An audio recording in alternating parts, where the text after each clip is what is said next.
Welcome back to the 10 Tabs Open podcast. This is your host, Alex Howell, and today we had the pleasure of interviewing Korey Childs, who is the artistic director of the Arts Asylum in downtown Kansas City. And according to their website, the Arts Asylum was created to provide space and assistance to artists of all varieties, and it's primarily accomplished through offering of space to both create and share at affordable rates. And they have an absolutely amazing message. They have several spaces that are booked at this point, but they are devoted to artists of a different variety. They have everybody who creates action figures to sewn work and all kinds of things.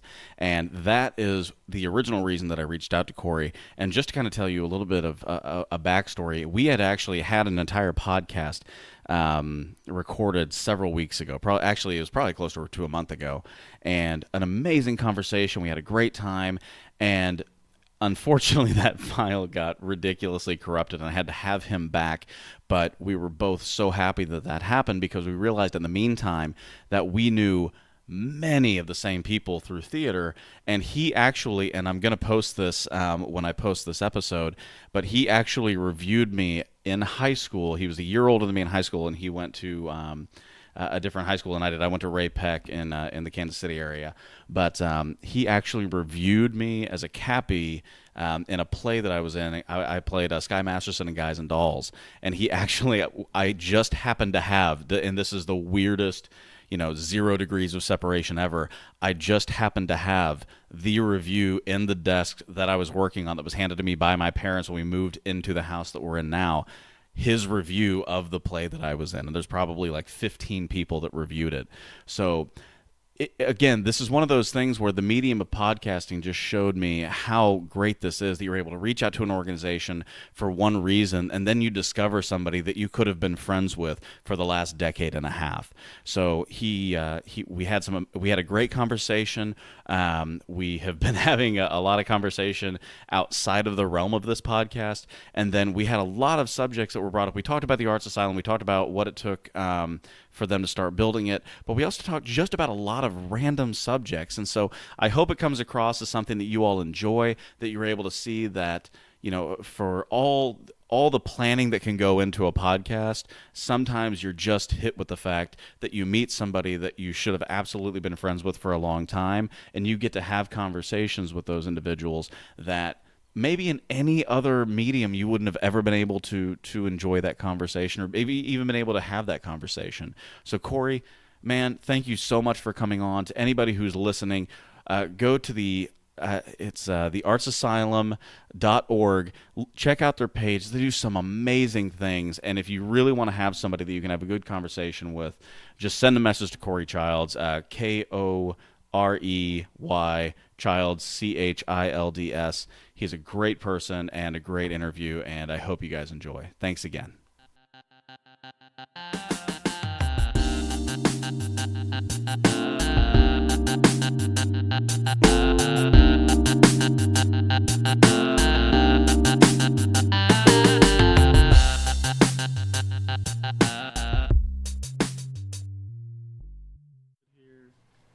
And I told you that, we had the same experience with our podcast, too. We recorded a whole one, and then literally it was like, file corrupt. And I was I hated it. It pissed me off so much. It's like, I cannot believe that just happened.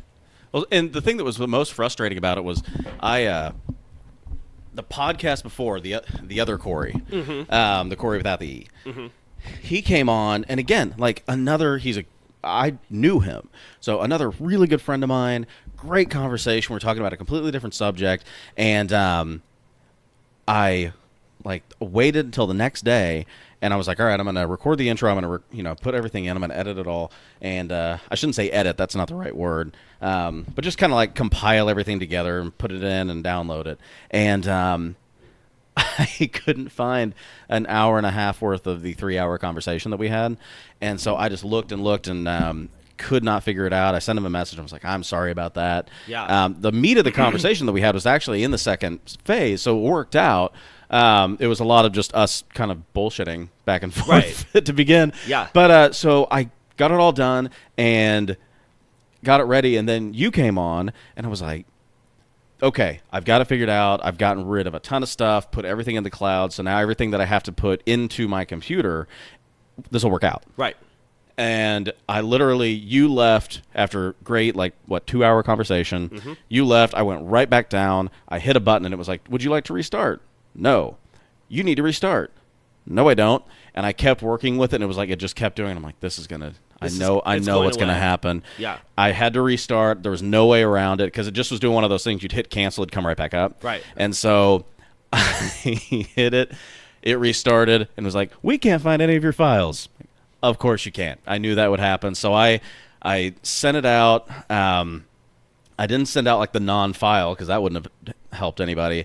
But I had somebody I don't know what it is, like screen mirroring, where they just like hack into your computer. Yeah, totally. And so they come in and they're like, well, we found this one, and it was my mic.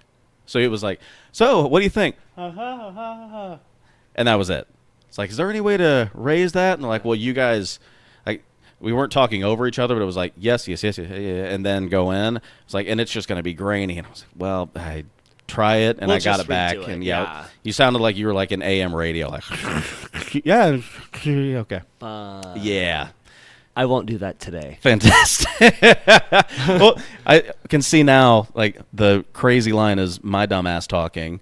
And then the other one's you because I haven't given you 5 seconds to talk, and you're the guest. But I love that. I talk a lot, trust me. Yeah. Well, you guys have your own you just looked like you recorded one today. Yeah, we record on Mondays. Okay.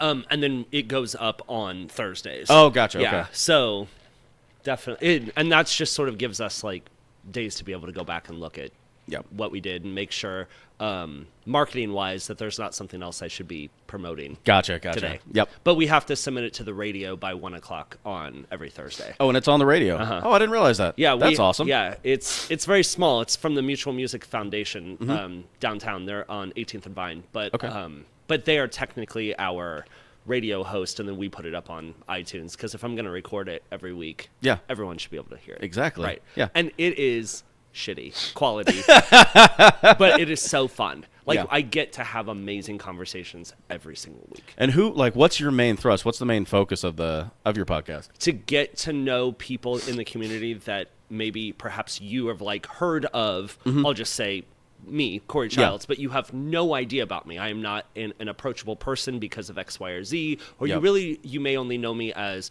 Korey as the Arts Asylum, but you have no idea any of the other characteristics that follow around me. Gotcha. And so we had her name is Katie Gilchrist, and she sort of is the reason why we began that, is because people kept coming up to us and telling us, oh my God, I love Katie, but I can't meet her. I don't know how to talk to her. I don't know anything about her. Gotcha. And so we were like, well, what if we have Katie on the show and just interview her? And it was supposed to be a one-time thing just for this human, is almost like a special thing for them, just kind of a nod. And then the radio station and these people were like, well, you should do that with someone else. And so then eventually we were like, well, we better name this and give it an idea and what makes it weird. So we bring people into our recording studio and put them on a couch and talk to them for an hour. Nice. Every week. And so is it the setup that I see in the pictures, is it just 3 of you guys on the couch? Because that to me would be like, okay, so what do you think? I'm going to turn this way, and then, oh yeah, you. That's the photo. Okay. At the end, the guest sits on the other side, and my co-host and I sit on the couch and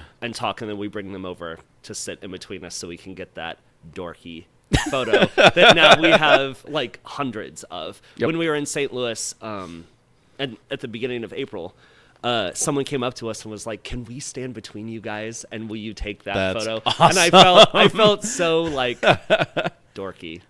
Dorky famous? Yeah. Because it was someone I had no idea. I went and we had 0 mutual friends. So I'm like, how the hell did you even see this? That's awesome. Yeah. It's fun. It's like when you look at your downloads and it's like, who from Denmark is downloading this? Because you can follow those. It's crazy. I don't know if you guys, what system you guys use, but I use Podbean on mine. Yeah, we're Podomatic. Oh, okay. Yeah. I'm sure same thing, but it's got I always crack up because I release a new episode and it's like, all right, who's watching? And it's like, okay, so it's California, so I'm pretty sure it's this person. Missouri, obviously. Kansas, obviously. Then it'll be like Maine.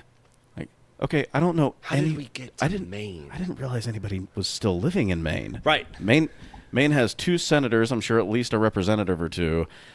and I've never met anybody from there. Have you ever been to Maine? Huh? Nope. No, Nope. me either. The only thing I've even read about Maine is a book that I read. It was the Rise of Theodore Roosevelt, and he goes to Maine. It's like, is that a one-line sentence? It might as well be. He went to Maine. Yeah, he went to Maine, and it's almost like, because later in life he takes these guys to North Dakota or South Dakota, and you're like, Jesus Christ, you meet these guys in Maine, and you're like, you know what you got to see? Over here. A Dakota. Yeah. Yeah, because that's what everybody needs to see. Yeah. It's like, my grandmother always had a theory, like, you never meet anybody from Idaho. Right. Yeah. I don't know anyone from Idaho. No. Or Napoleon Dynamite took place in Idaho, and that's probably all you need to know about Idaho. I feel like it's kind of Wayne's World, where they're like, Delaware. Yeah. And now we're in Delaware. Delaware. Here it is. Here it is. Yeah, and you always have to say, like, I'm in Delaware. It's the first state. All right. It's the worst line in a play. Like, it is. You're right. Okay. Comedic timing, meet awkward silence. Yeah. Fantastic. But it could be a really good hit, though. Oh, yeah. I'm sure. Uh-huh. Yeah. So you've got the podcast, and is it is the podcast because of the Arts Asylum, or is the Arts Asylum because of the podcast? The podcast is a result of the Arts Asylum. Okay. Yeah. So whenever I had sort of said before, like, the Arts Asylum, we founded it in well, we actually purchased the building in December of 2009, and then from Tech 9. And he's a really... Which building was it? It's an old Baptist church located at 9th and Harrison. 9th and Harrison, okay. Gotcha. Like, it's downtown. Yeah. But it's just east of downtown, and it's amazing. It's 35,000 square feet. And in December... Yeah. So in December of 2009, me and a couple of friends purchased that building and then decided, what the hell are we going to do with 35,000 square feet? And originally, my business partner, Courtney, and her husband, Alex, they had founded a theater company prior called EGAD's Theater Company, which is a secondary level of Eubank. Eubank Productions, I believe. Gotcha. It's what it was, and they sort of professionalized it. So anyway, they sort of had done those things, and we were all young and dumb. I mean, you know. Well, I didn't realize that you guys went back to 2009. Yeah. Wow. So that's when we purchased the building, and then we opened the nonprofit of June of 12. Okay. And those years in between was literally us building and renovating that entire building. Like, my blood, sweat, and tears are in there, and everyone I know in my immediate groups. It's crazy. Wow. Yeah. We pulled the permits that we needed to pull to make it legal, and then we did it. Man. Yeah. That's got to bring you through a lot of tough times when you're sitting there and you're mad at the other person. You kind of look over and you're like, yeah, but we got through that. We did. Yeah. I definitely have a bond with what we like to call the Midnight Society, which is the original 6 people that were there that evening. And they can do no wrong. Yeah. They all dreamed with us and made it a reality. And now we are a completely functioning organization with a calendar that is rented through 2021 now. That's like awesome. The last time that we talked, it was only through 2020, and now we are here like a month later through 2021. Wow. Yeah. It's so cool. That's fantastic. You'll have to come down. I want to give you a tour. No, and I've been thinking about it. When I was trying to figure out the file, I was like, I want to go down and see this place because I'm closer now, because we were in Fairway. Right. I was like, but I really hope he's not pissed. Because that's always the fear. It's like, you're working hard at something, you're doing all these things. You never want to bring somebody down and have to be like, well, I love you. I'm so happy we met. The file's kind of fucked up. Yeah. But that's magic. Yeah. I mean, from that, we have learned a lot about each other. Yeah, Because I don't know if we would have plopped back into each other's laps yet. No. I mean, just from being friends on Facebook, I mean, we talked about this a little earlier, but just the amount of people that we knew, like the places that we probably either met or passed right by each other. Well, we definitely came up with our 5 degrees of separation within a few minutes today. Yeah, I'm framing that review. Yeah. Like that's going up on the wall. Not that the walls here look nice yet, but once they're nice, that'll go up on the wall. Yeah, it's definitely a different setup than the last time. Oh, yeah. Last time was a kitchen table. Yeah, the kitchen table in Fairway. Yeah. I know. Whenever you come and be on our podcast, you will feel just as professional. Yep. I'll put it that way. I like it. Yeah. No, that's fantastic. I think that's a way that 2 people can communicate almost better. There's a little bit of times that like the sterile things around you make it not so comfortable. And in our space, we want you. And that's sort of why our podcast is called Couch Chats with Korey and Courtney, is when you're on the couch, you tend to be more conversational. Yeah. from time to time, and we just kind of saw that way. Well, and it's interesting to see the different environments that, because podcasting has become so prevalent. It's like there are, 100,000 podcasts or whatever there are just in the United States, and some of them like just peter out immediately, and some people actually are committed to it and really want to keep it going. And it's interesting to see the different environments, because some people do have that like almost boardroom mentality, like we're going to interview somebody and we're going to sit here like an old-fashioned radio show, and that's what it's going to be. Like, no, that's not what this medium's for. And I wonder, I've been talking about the sort of uprise of podcasts over the last few years, and I'm not sure if it doesn't directly correlate with social media, because in some ways we all do feel like we are now our own tiny brands. Yeah. Like, everything I do is now said under the name and the face and whatever of Korey Childs, and so whenever you do that, I have to believe that people might want to hear what I have to say. Yeah. If you're gonna follow me and like me, like there's sort of a strange feeling of saying, well, do I need to talk to my public more? But I'm not that important. Right. But it feels like someone wants to hear from me, so. Yeah, well, and I think people like the fact that the entire process, that's why I made sure I said I don't edit anything at this point. But I think that is something that people really miss. It's like you're listening to a conversation between two people that are passionate about what they do. They have different opinions, and that really is the positive side of social media.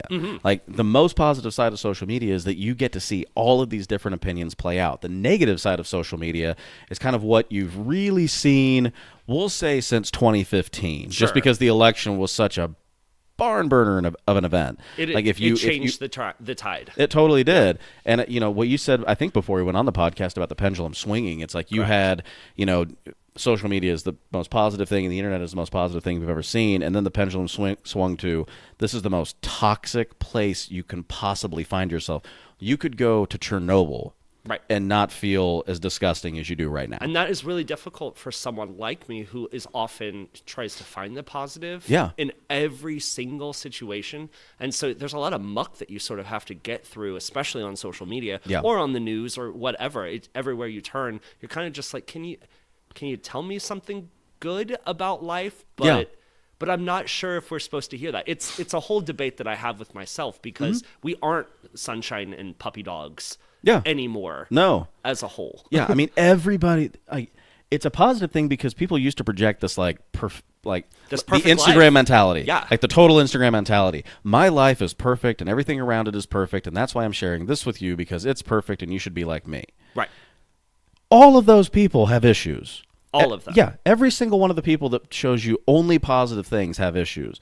And in this medium, you get to hear people's opinions, because you can lie about something for about 10 minutes, but when you get on for 30 minutes, an hour, 2 hours, I think one of my podcasts was 3 hours long. That's amazing. Yeah, it's like when you're going 3 hours, something's going to come up, and you're going to say your truth. Yeah. And I think people want that. It's like they want to hear, I don't want to say they want to hear somebody that comes on the podcast and is like, you know what I really hate?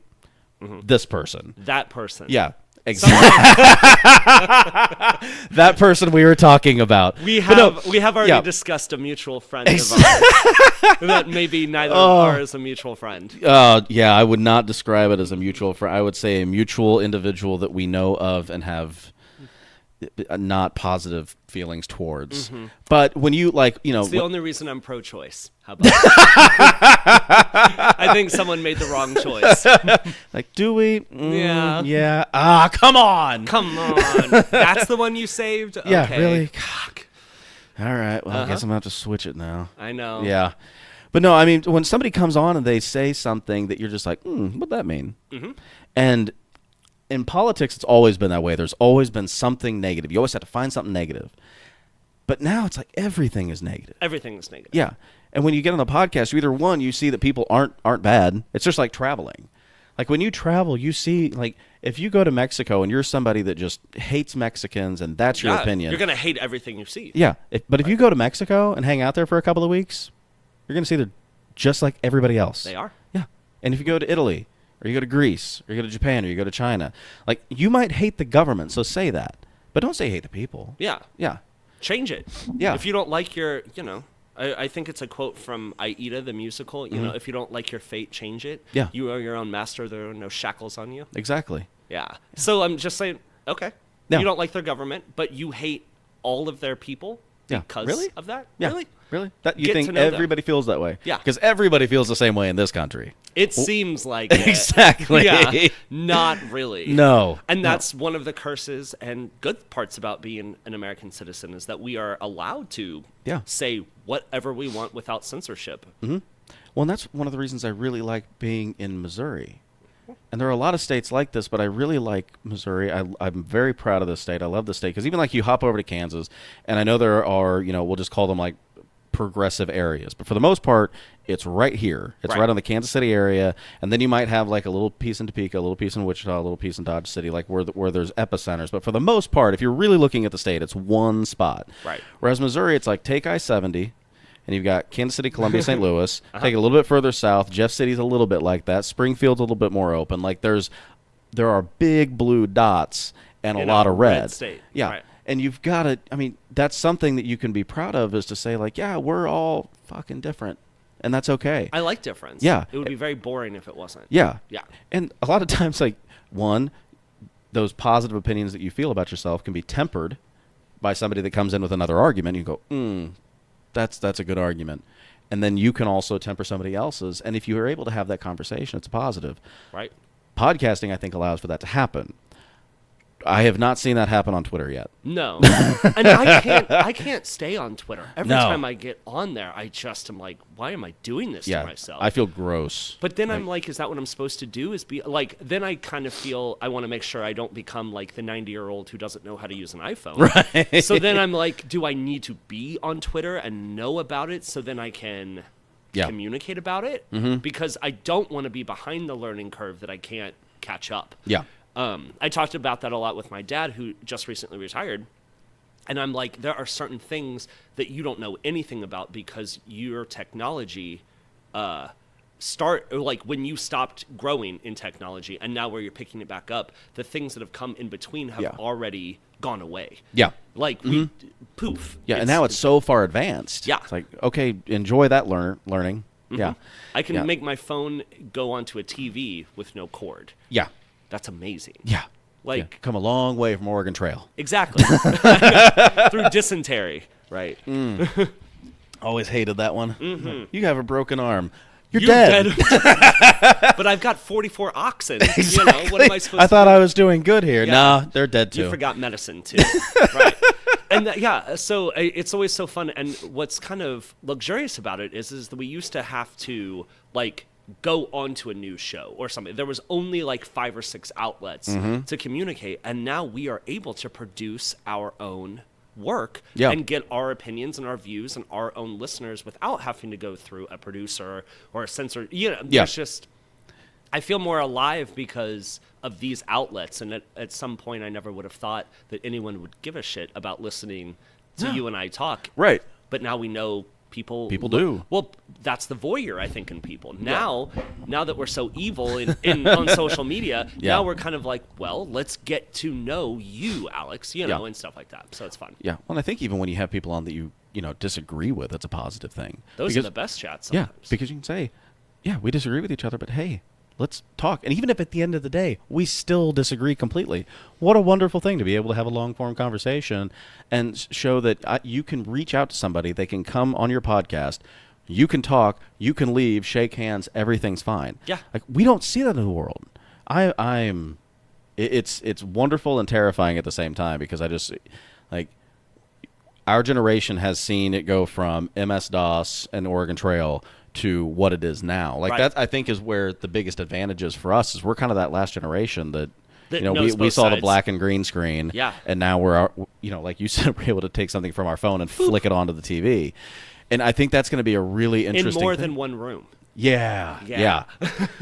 That's been like, so I think I brought this up on the last podcast, but we have internet at the lake now because of satellite internet, which is wonderful if you're at the lake and you have no other fucking option. Right. But we had to go from Google Fiber to satellite internet at our other house because we were on county land So and they it's hadn't like run it. glacial pace. Oh my God. My wife couldn't even she would love to work from home every once in a while because it's like she'll shut the doors of the office and just gets into work. She doesn't have to commute, anything like that. A lot of times she has to go into the office, but it's great when she can't. She couldn't because her files have to be brought up from like California. Right. She couldn't do it. Like it was just physically impossible. So for 2 years, it was just 35-minute one way, 35-minute back, Right. with no ability to really work anywhere else. That's crazy. Oh, it sucked. And Yeah. then we come here, and it was like, well, you were paying $30 for Google Fiber where you used to be, but for AT&T, because Google Fiber hasn't been run out here, it's $90, and we're like, it's the easiest $90 I'm Yeah, ever gonna fucking take it spend. all. Yeah, yeah. Do you want 200? Exactly. We would have spent it. It's like, Right. you have gigabit? Yeah. Okay, firstborn. I love him. I but love him. We'll Bye. lease him out. See ya. Yeah. Yeah, it was that kind of thing. But it's amazing because even that 2 years that I wasn't able to like really mess around with stuff like I used to, I missed out on a lot. Like just from what you used to be able to do. Like I'd have to go What to do you other think people's. like sort of like that biggest jump was for you? The biggest jump for me was the technology that you can now put into homes that all centers around your internet connection. Yeah. But everything from like motion detecting to lights to, turning on TVs and appliances Well, you can and see everything people else. at your doorbell now. Yeah. Like just people who walk up to your door. Yeah. Well, we have family that had Ring and everything like that. The builder put the Ring thing on this one, and I just like sat there looking at it like, one, awesome, I have internet. I can actually see something that's real time outside. Yeah. But two, it's like I can program the Ring to go into this hub, which if it shows motion, it'll turn on that light. It was like Mind-blowing. Yeah. Well, and I used to do that stuff And you all the could do time. that from Paris. Yeah. Yeah. Like that's the other thing is that Yeah. you don't even have to be within like Yeah. a circle of your home. You Yeah. can do it anywhere in the world. Can you imagine the founding fathers if you were like, hey, watch this? Yeah. And you had like a hot tub outside and you pushed a button on your phone and it just started? Well, I think that Heart they attack. would think that was witchcraft. Oh, yeah. Yeah. Well, Which is potentially what maybe witchcraft was back then. yeah, like real things happening. Yeah, real things happening. Reality. You're a witch. Yeah. Yeah. Oh, What did they God. say? I was reading some articles, so this could be fake news, and I know that's topical. But it was like that the Salem witch trials or whatever came from an herb, potentially, that they were cooking with that would make people have like manic freakouts, but they didn't know. no idea. They had no idea. It was like some strand. I mean, who knows? It could have been like a strand of marijuana or something, Yeah. crazy. But watching people like dance and take off their clothes, essentially they were like, was it a drug reaction or a poison that was taking place that then these people were doing that, and that's why they pointed them out. And I was man. like, Probably. valid. Yeah. There's no way to go back and test that. And Yeah. what a fun explanation to explain maybe the Salem witch trials, Yeah. if you will. Yeah. Well, it's interesting to me, too, because, like, when you get to that point, you've got the big religious fervor in the area. So, like, everything's about religion. And this is at a time, where we had, like, just discovered that, the sun didn't revolve around us. We revolved around the sun. It's like, so we're learning all these things, and we called things that we didn't understand witchcraft. Yes. And even now, people are still guilty of it. I mean, I'm sure I'm guilty of it 100%. I mean, like with climate change and everything else, it's like you've got scientific, paper after peer-reviewed paper that says it's happening, and people will still look at you and say, like, oh, I don't believe it. Aren't those called like flat earthers or something? Well, climate change deniers on that side, but flat earthers are pretty much the same. It's like, no, at some point, and I always use the analogy of like, at some point you can't be a smoker that thinks that putting smoke into your lungs is a positive thing. Yes. And it's the same thing here. And you don't even have to say, like, I guess my thing is, like, Maybe you don't it's ever... not as global as you, or is that what you're saying? Or I think my opinion is, like, I don't think you need to approach the argument with somebody as we're on two opposite sides. It's we're both on the same side. Because every time if I see somebody that's like a climate change denier says, like, nope, everything's fine, global warming isn't happening, blah, blah, blah, blah, blah, then my argument just shifts. And it's like, okay, let's say we're just never going to agree on that. But we're still using oil. Do you like the fact that we're dependent on, and even though we're a net exporter at this point, but do you like the fact that we still import a lot of oil? No, we should use our own. Okay, good point. Good point. Cool. So if we do that, how are we going to do that? So at that point, that means that your economics are, we need to make sure that we take care of ourselves first for our energy production. Yes. Okay. Cool. solar panels are the best way to do that. I put them on my house, and if I have not a net meter, because those things are not as good, like the 1-800 numbers that you call for solar, not as good. But if you research it and you do it, you could have everything else in Kansas City down. But if you've got your solar system working, you're protected. I don't know why people don't think about that, though. I don't know either. Why don't they want to? I don't know. I mean, to me, that plays into nationalism more than it plays into anything else. That's a scary word these days. I know. But a topical word. It's crazy. Yeah. Yeah. Yeah, but if you are that person that's like, America first, it's like, then you should love solar. Yes. Because that's like, you're getting rid of all the need for oil anywhere. But it's been so associated with climate change that people don't like it. It's like, let's counterbalance this argument. I'm so glad. And what's so fun, sort of circling back to a conversation we were having earlier, when these sort of conversations... I hate him too. Who? It's the guy we were talking about. Oh, God, I hate that dude. No, I hate that dude. Is that these sort of conversations that take place online in any sort of form, not just on social media, but in any sort of way, the thing that we don't get to do is sort of do what you just did. Okay, so you like this. Now let's go down the line and figure that out, because on any sort of social media or forum, the person is already pissed. Yep. So there's this magic that also happens when just two people can sit in a room and have a conversation. Right. I'm assuming you and I align on a lot of things, but I also have to assume that there's things that we differ on because we're not the same human. And in any, I'm going to be on the podcast a million times. So exactly. Welcome, listeners.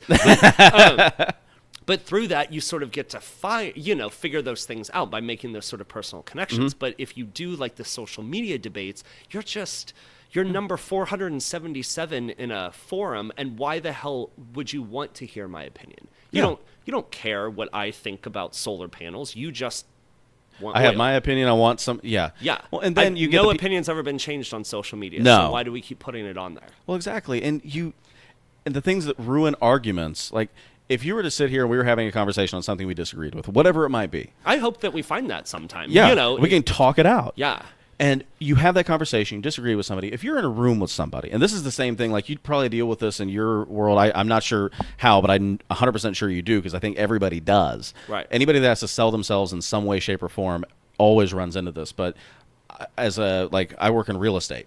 Right. So I find it all the time that if I'm texting with somebody or emailing with somebody, and I always have I always try to use smiley faces and everything, because I try to not come across very straightforward, but every once in a while I'll be in a rush and I'll send out an email and it'll sound just really confrontational. Right. No, that's not what it is. And somebody will just read that and go, what he's the an fuck? asshole. Yeah, exactly. Yeah. But if I get them on the phone but I've had it on my side more than I think me doing it to other people, I'll get somebody that will send me a long text or a long email, and it's like, this is bullshit, you're unprofessional, I'm going to report you, I'm going to get a lawyer, I'm going to do all of that. And we're dealing with, transactions that are hundreds of thousands to millions of dollars. Right. So I understand that your nerves get, you get a little irrational and you're freaking out, and I understand that happens. And deadlines suck. Yep, exactly. Deadlines are awful, and in Yeah. real estate, it's like everybody hates each other by the end of the Because transaction. no one meets any of those deadlines. Right. Yeah, well, and realtors are the easiest thing to go after too, because it's like, oh, did you take a weekend course to become a real estate agent? Was it fun? Mm-hmm. It's like, and you do deal with a lot of people like that in the industry. Those are called assholes. Oh, exactly. Right. But so you go through that, but the number of times that I've gotten those emails, and then I'll immediately call the person, like, hey, what was that all about? Well, all I was saying was that, it was just I just would have loved to have a check-in email. Yeah, from time to exactly. time. It's like, Right. okay, then let's resolve it.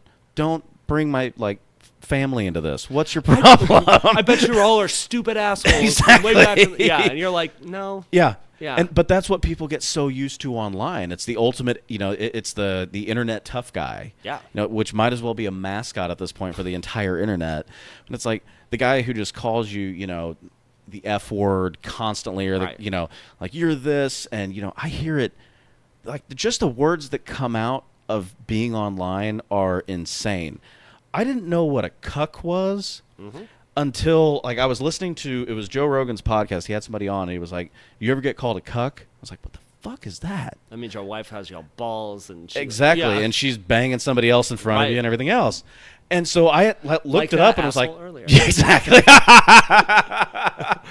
But yeah, so I looked it up and I was like, the first thing that comes up is porn. It's like, whoa, what is? Oh no, that's a terrible thing to call somebody. But online, it's just like saying hello. You're such a fucking cuck. Exactly. Yeah. Like, okay, neat. We should probably find a better way to handle our issues. Yeah. And it's just insane to me that people just haven't figured it out. But then, why are we so offended by words that don't matter too? Yeah. Like there's, that's its own probably tangent conversation in its own way. But I spend a lot of time just being like, okay, like you're offended by that. Obviously. You're making that aware. But why do you care? Yeah. Are you a racist? In that way? If you're not, then you probably shouldn't be so defensive about doing that. If you're not someone who lets their wife bang other people, you probably shouldn't care if you get called that. Yeah. Right. It's like, wow. Unless I can search for your porn video. Exactly. Or I can say, oh, actually, I found it, and you are. In fact, you are a cuck. Yeah. Right. Yeah. That's so, it's weird. But then it's like, to that, often in my business, I have to have correspondence through email or something because I need paper trails. Yep. So I feel like I unbalance myself sometimes by saying, I think if I just got you on the phone or if I could have a face-to-face, it would be easier. But that's not what the paper shows. So that's just one of my personal missions that I've been actually working on in the past year. So that's a fun subject that you sort of brought that up, is how can I convey what I mean in written form the same way that I feel like I can just communicate with a person in real life. Yeah. So, well, you bring up the paper trail, and that's a very good point, because anytime with what I do, and we've just, my wife's an attorney, so I'm probably overly sensitive to it. My business partner's an attorney. Oh, yeah, okay. Yeah. Yep, exactly. So, but yeah, the moment I've somebody... never said I'm sorry ever, by the way. Yeah. Nice. Yeah. I've been told to do that because I'm bad at that anyway. Like, well, really, I would like to make sure that this comes to a positive conclusion for all sides. Yes. Yeah. But as soon as somebody brings up, I'm going to seek legal counsel, which they never do.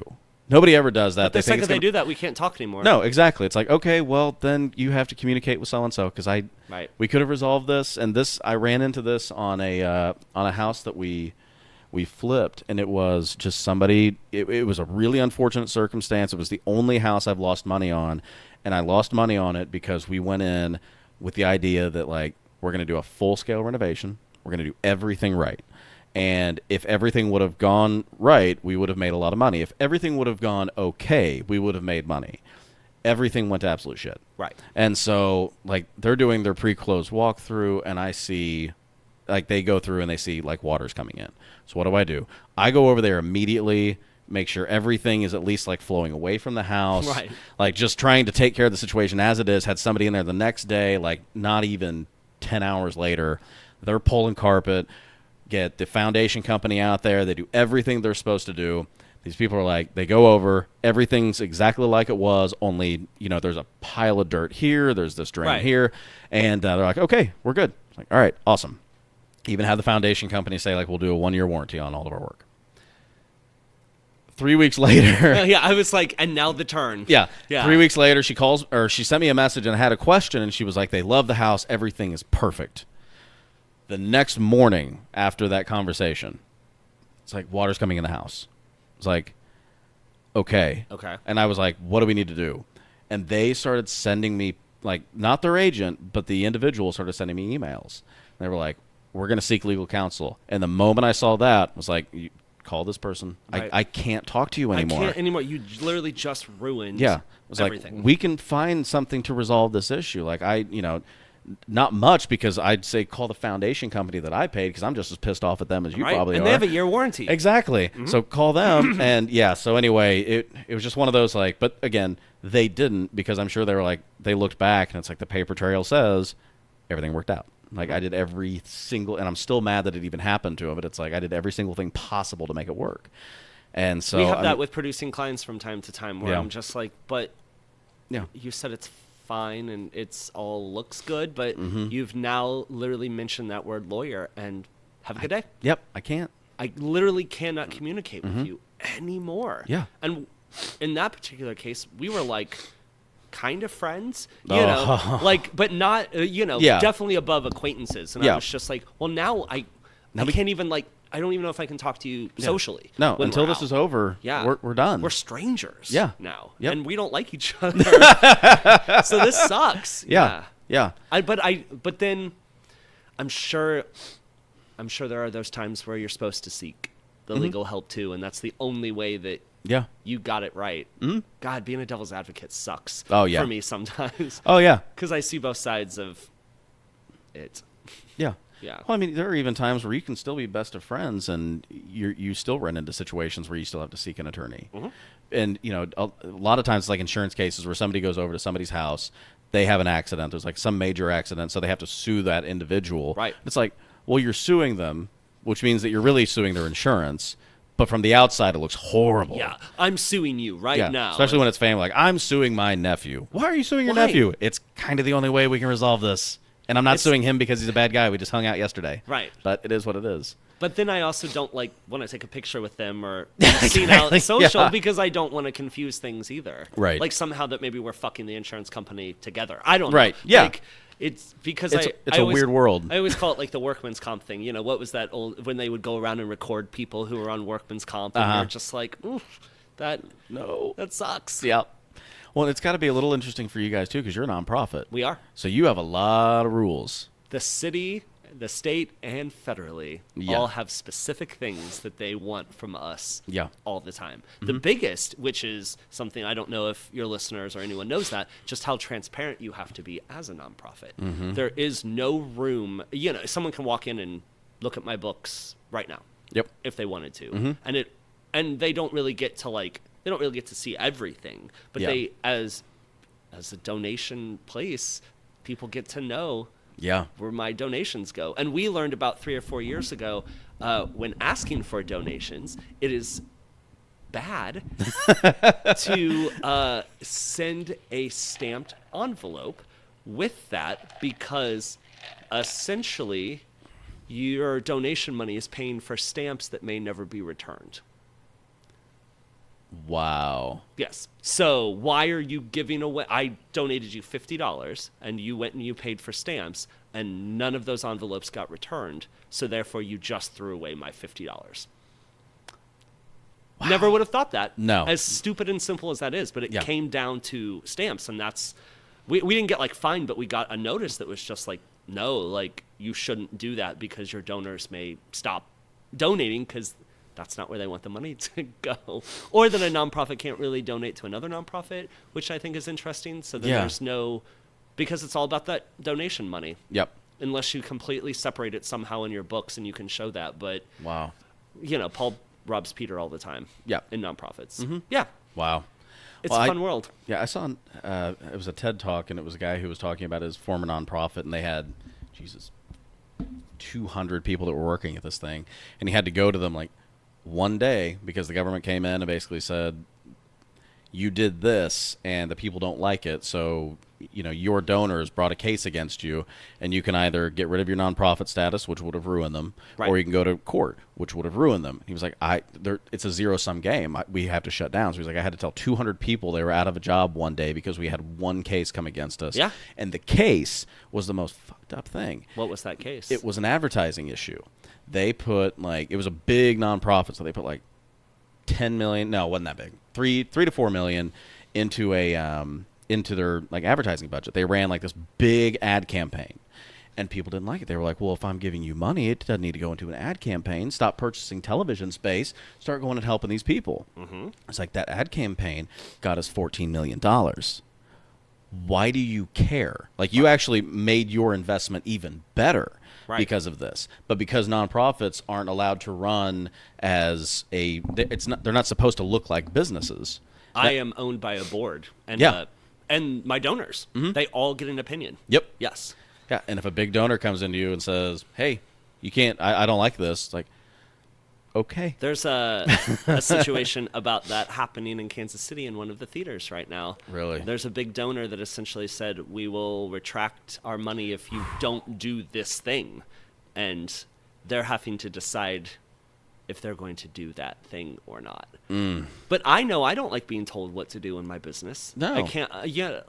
That's why it's my business. Yeah. It's kind of difficult not to kind of be an asshole. Yeah. To be like, but I did it first. Yeah. Don't you trust me? This is why I have this position, is because you have put me in this place to make the subsequent. Exactly. You donated to me because you thought that I was going to be able to do these things. It's just like anything else. Let me do my job. Let me do my job. Yeah. And if you're able to let me do my job, maybe I might you'll bring see you that in I'm right. $14 million. Exactly. Yeah. Right. Yeah. And that just drives me nuts. And especially with nonprofits, it's like you've got to find a way to take every dollar and make it work 10 times harder than a normal corporation does, outside of possibly startups, but I'd argue the opposite.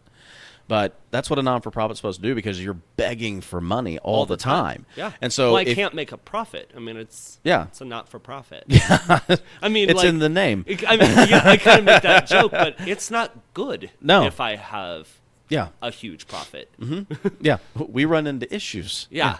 Yeah. Because that means somewhere I'm lying. Yeah. Exactly. You know? Yeah. Yeah, and you're not going to, pay your CEO like a bonus because he did a great job. It's not going to work out well for you. No, you shouldn't do that. No. Just now in 2019, I'm starting to somewhat get paid, I think, close to what I might be worth. Oh, nice. You know?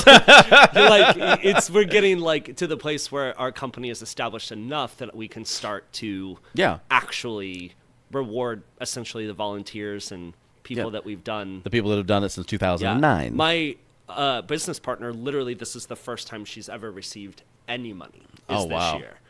And we've been doing this for 10 years in December. Yeah. So we're really excited. Yeah. The Arts Asylum literally is one of the coolest places ever. Yeah, I'm excited to see it. Yeah. I'm really excited to see it. Oh, you're going to love it. It's going to be so cool. Yeah. Because you're going to kind of be like, what? Because the cool thing about the Arts Asylum is it's a 24-hour facility where... because everybody has... Yep. 24-hour facility. Everyone has a door or a key card to get into the back, and then an individual key that goes to each one of their studios. And so our whole our business model was, what if you put 26 individual artists and a production company in one house together and said, you have to coexist. Yep. Sort of going to what we talked about is you will find similarities and differences amongst each other, but what happens if you are in the theater and you're a rental client and you need someone to make your show poster for you? It's possible that the Arts Asylum has that person, and we've connected those two people inside of that 35,000 square foot building. Yeah. Well, it's a wonderful example, too, because not only are they coexisting, not only are they building the relationships there, but what a perfect example of we coexist and therefore we become better. Yeah. We now know that somebody can do this, and we know that this is, we go to room 13 because Bob is in there doing X, and Jan is in room 12 doing Y, and if we bring all these people together, we're going to have a better result overall. Which I think is a metaphor thing for the world. Yeah, exactly. Yeah. And let me tell you, opening a nonprofit, or a building at 9th and Troost is people were like, are you kidding me? And we thought that was the exact reason why we needed to also open something there. Because whenever we purchased the building, we sort of had an idea that it was going to be this visual and performing arts space. And as an artist, I will always advocate that art can change the world. Yeah. So if you plop it down in such a destitute neighborhood, what might come of that? Yep. And we are starting to, it is one of the things I am not humble about. I am watching the landscape of the neighborhood that my business is in change daily, and I have to think that is part of what we've done, because we're the only business in that neighborhood. Yeah.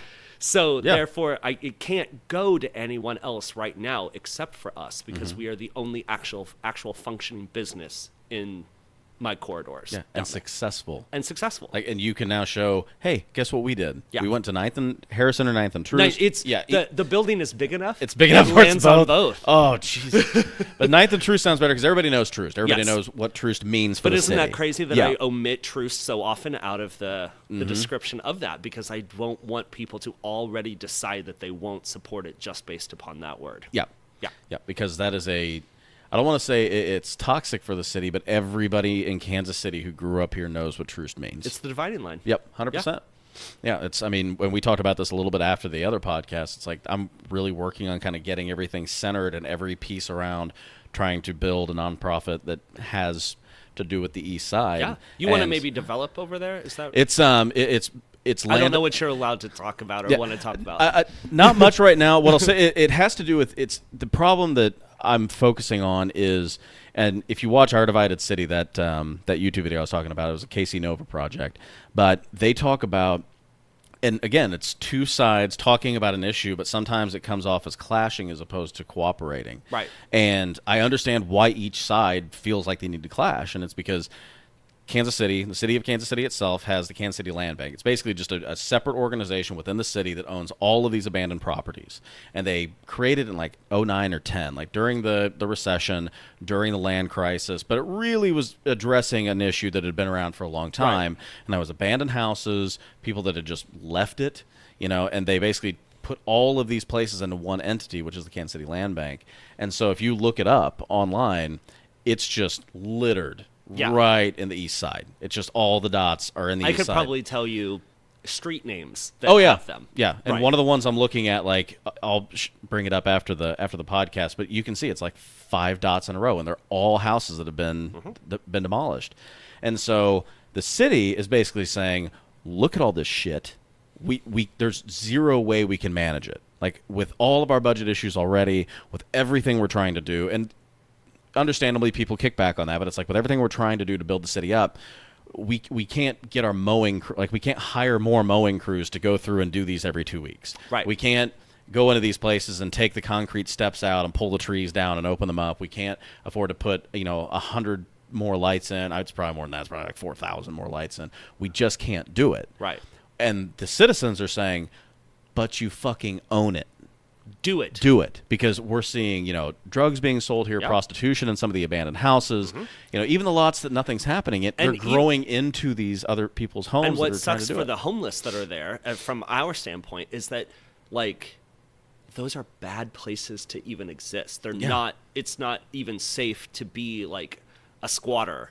In some of those. Exactly. And so that's a debate that we often have. We sit on the Paseo West Neighborhood Association. We also speak with our Congress people and city council people a lot, is why is it that, and this is probably its own discussion too, why do we not even give a shit about the homeless or those people who are living in those? Those people are seeking refuge in the abandoned house that no one gives a shit about. Yep. But we are okay with them probably dying in there because they're third out of sight, out of mind, third-class citizens. Yeah, I mean, and so I have become such a strange advocate in my neighborhood for the people who have to exist in that by saying, these are humans' lives that you're literally throwing away just because of an address. Yeah. And statistically, they're going to, just based on the facts and the numbers that go into it, those are going to be at-risk citizens in general anyway, because I don't know the numbers and I don't have them in front of me or anything, but I would guess that a significant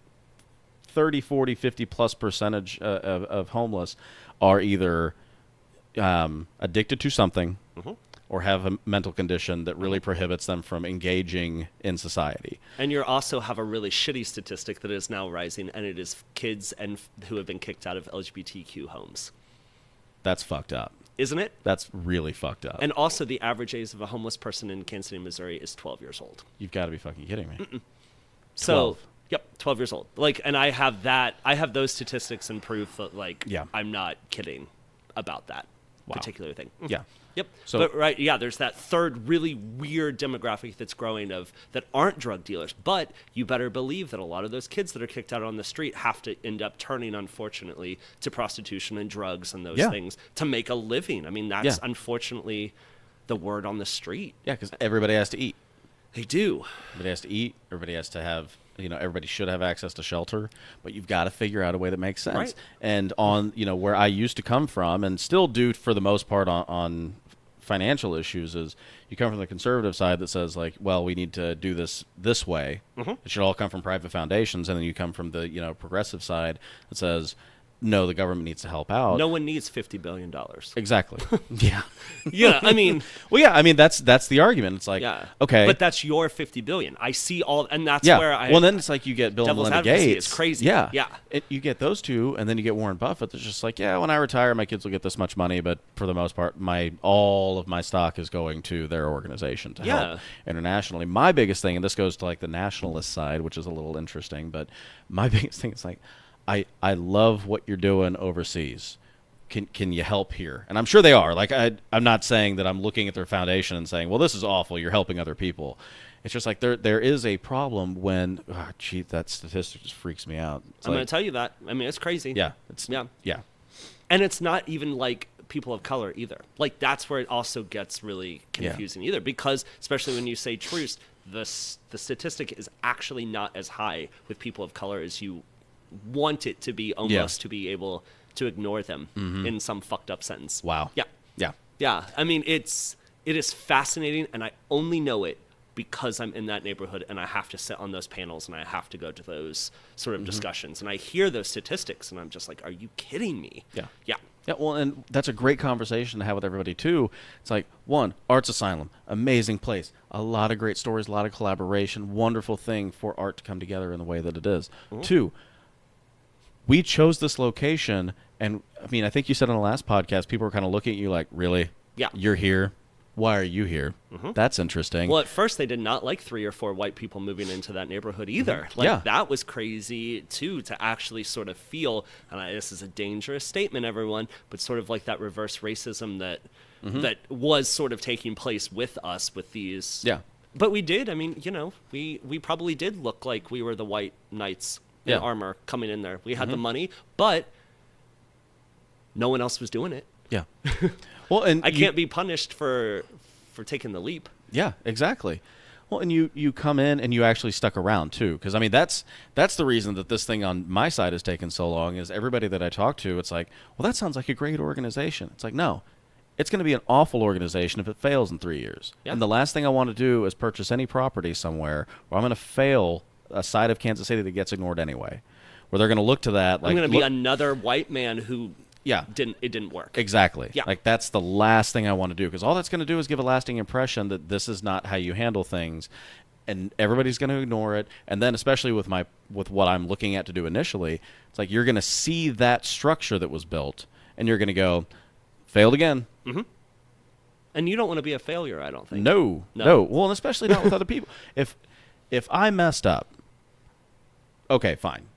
But I'm not, like, you think about like wife and kids and all that kind of stuff, like your friends and everything, like, I don't want to be a failure for them. It's like, okay, put that aside, because that's just you talking to yourself. Well, yeah. And they also kind of want you to fail if they believe in your process. Not meaning like they're rooting for you to fail, but if you fail to your friends and family and all of them, they trust you enough. Yeah, they're like, you're going to come back and do it. Yeah, you're going to be great. Yeah. But but if somebody in that station of life, if somebody right there, and especially the people that are moving into that place with the idea that they're going to help, like you and like some of the people in that that documentary, it's like if they go in there and they see somebody came in, failed, and then just left, it's like, what the fuck? We have a little bit of problem with that. We actually talk about people who swoop in and buy businesses or start businesses there that aren't from Kansas City. We're having a really strange sort of I get a lot of phone calls about investment real estate in Kansas City, because it's $25,000 houses you can rent out for $800. Yeah.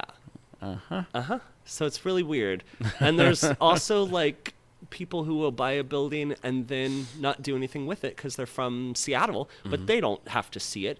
You know, they just purchased it because it was a cheap. They had someone go to the city hall steps on the day that all of the houses go, up there, and what the sale. I mean, we've purchased proproperties. Oh yeah, the tech sale. We've done many of those with some of the rental houses that our company had in the very beginning. But yeah, and people will come in and they'll swoop them, but then they still don't do anything with it because they don't ever have to physically see the property that they are ignoring. From time to time, and they're stopping development. And nothing is happening. There's a property literally across the street from the Arts Asylum that we would kill to have because we want to build a second thing, and no, they don't care. Who owns? I mean, not specifically, but who owns it? Is it that kind of like Seattle-based? Oh, nice. And they think that the property will go up eventually, so they are holding part of it as like a ransom of this is how much they want for it. Even though the bank has came in and sort of given them their number, they think that it could be appraised for a much higher amount one day. Well, and that's just got to be a double fuck you, because you're like, yeah, we're the ones sitting here and the helping. Reason why it will yeah, be exactly. $1.6 million lot now. Yeah. That you think you're going to get 1.6 million for, when ours was 200,000. By the way. Wow. Right. Jeez. But no one wanted the neighborhood. Too. But but no one wanted it. No one did. And then we fight a lot about, another fun subject is about like the food trucks that come down there. that feed the homeless. Yeah. There's a lot of really fun conversations that we have to have about that. I don't know if we had that on our Lost podcast. But Yeah. it's No, we didn't talk about that. yeah. It's so yay, people come in and feed the homeless. No one is saying that is a bad thing. I must stress that I definitely think that people should be fed. Yeah. Yes. I definitely think that there are groups that are set that are supposed to do that. And if you belong to a church or an organization that you would love to come and help feedings in parks, maybe align yourselves with one of the organizations that are there so there can be a little bit of a checks and balance. Because the thing, I unfortunately had a horrible debate about this issue when the Kansas City public people came and poured bleach on food. Yeah. And I don't think that was good for the health department. No.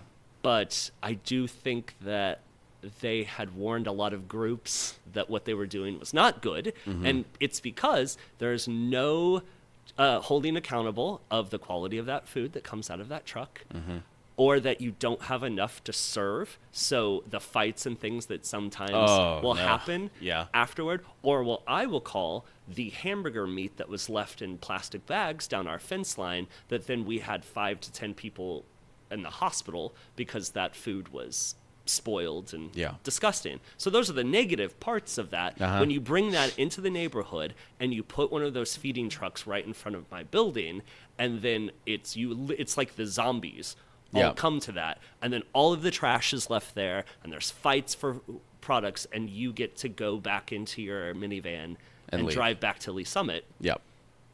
Well, I don't know if you bettered anything in the neighborhood in that day. Right. So maybe you could donate that food and work with one of the homeless shelters and do a side-by-side sort of food kitchen or whatever. So I'm always also people who talk about opening businesses and things around that to remember that those sorts of things take place there, and we are supposed to support helping the underprivileged, but maybe don't do it the wrong way. I'm slightly being vague just because I it's think weird. Anybody that's listening to this, I mean, for the most part, is probably centered around Kansas City based on the numbers that I see, and they probably remember the story that came out a few months ago. I assume. Fuck, the last few months have flown by. It could have been a year. I know. Could have been a year ago, and you'd be like, "Yeah, it was about 5." I think it was October. Okay. October, November, according to the maybe court document that sits around me. Well, and you only see the woman from the health department coming and pouring bleach on it. Yes. And I can't remember who I was talking to this or with this about, but it was one of those things. Like I mean, I totally fell for it. I was like, "That's bullshit. Like, what are you doing?" And then somebody was like, "Well, let's have another conversation about what this means." It was like, "Okay, yes," and I think you have there's got to be a solution. And again, this is it's what I'm not, going. I have to. It is not pouring bleach on food. I will say that is not the solution. That's not the solution. Yeah. But I mean, and again, like if they're parking in front of your building, it's like, would you call ahead and let's talk about this? Because we've been here. 10 years. We've seen it. We can probably tell you a few things to think about. And maybe don't put it in bags. Or clean up your trash. Like how are you handing out the food to do that? And where is just the cleanup of that? Like pay attention. For a while, someone who was on the mayor's task force or whatever, I don't want to say he's not, he didn't win a mayoral place, had the idea of that, all you would have to do if you wanted to go down there, Alex, is it would be like you would have to just get like a stamp on the back of all of your plates or whatever that says, hey, it's not even like even a licensing, or they talked about that it might just be like a $25 like year license, that at least holds you accountable. But that way we can start to track if your particular trash is the one that we keep finding all over the neighborhood, by having some sort of, checks and balances of your particular trash compared to just normal everyday things. We can help underprivileged people. It's just don't look at it so black and white sometimes. Well, and don't have the ability, or what what am I trying to say? You need to have the ability to be introspective as well. Don't look at your cause like you're you are not perfect. You're always going to have issues. Yes.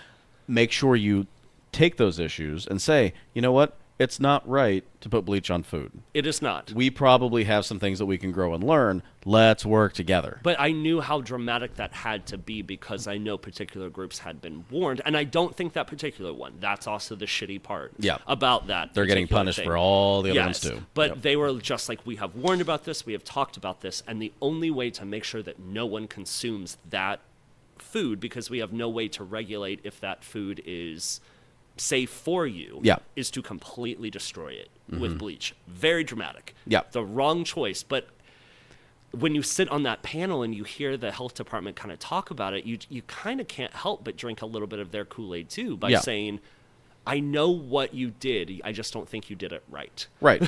Yeah. You had you had a solution to a problem. Probably need to go back and look at that solution. Yeah. Yeah.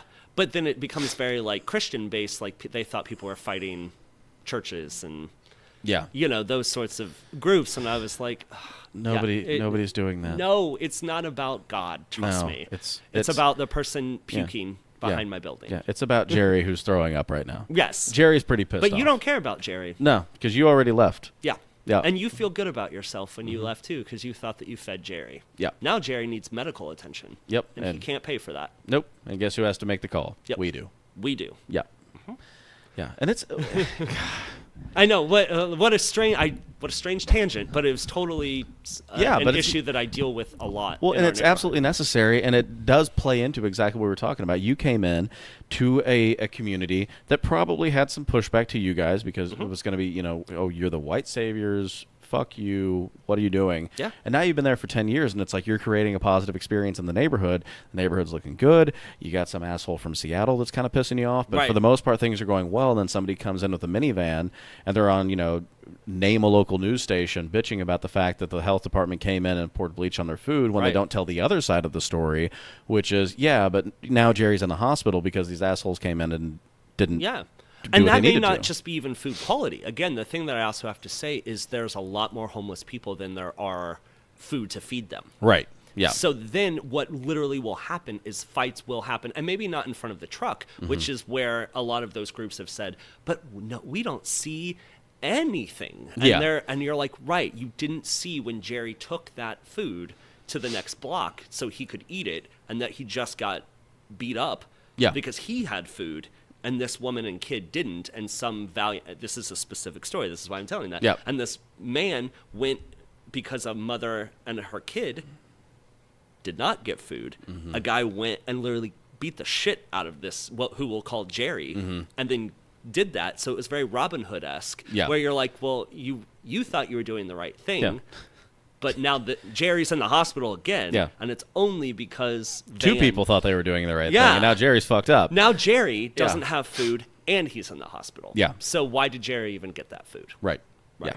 Wow. Ugh, it's and I only see it, and I never would have been able to have that conversation, or probably, sadly, I never would have thought about it had I not had been right out my office window watching some of those things happen. Well, and I would have never even thought about that side of it if you weren't here, because it's like, I know there's two sides, but what does that mean? But the only side you see is bleach poured on food. Exactly. Right. Yeah. Well, and it does play in. I mean, for my super libertarian side, it plays into like government sucks. It's like, but sometimes it just might not have the right solution. I don't know if the health department ever has a good day. Yeah. Because they're always making someone else's life shitty. Right. But you have to remember, it's like when our fire marshal just came down to the Arts Asylum. I hate when the fire marshal comes down to the Arts Asylum because you're under a microscope. Yeah. But it is just to make sure that everyone's safe. Yeah. Yeah, it's to make sure people don't die. Yeah. Yeah. So even if they're like, well, we really just want this exit sign a little brighter, and you're like, are you fucking kidding me? You want a 70 watt instead of a 40, whatever. But you're like, but somewhere that could be the difference between someone dying or not. And so I will make that light brighter. Just a little brighter. Yeah. Yeah. Have the smart home lights and just go, okay. Yeah.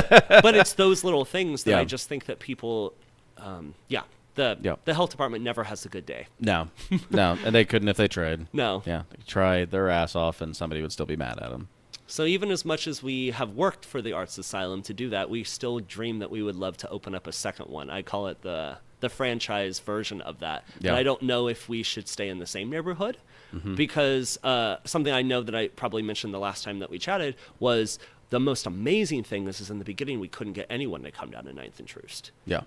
Now our calendar is so full, I can't serve anyone until 2021, 22 at this point. And I don't even know where my ass was 2 years ago. I can't imagine where it's going to be 2 years from now. And so so many calls that come to us, I'm actually sending people out of the urban core now because I don't have space for that. So should I build a second Arts Asylum in the urban core to continue to bring people down there, or should I build a second Arts Asylum somewhere else to serve a different group? And that's the lovely, what I like to call pink lemonade conversation that I'm having is I win either way. Right. But now what do I need to, what's the next step of my dream bigger?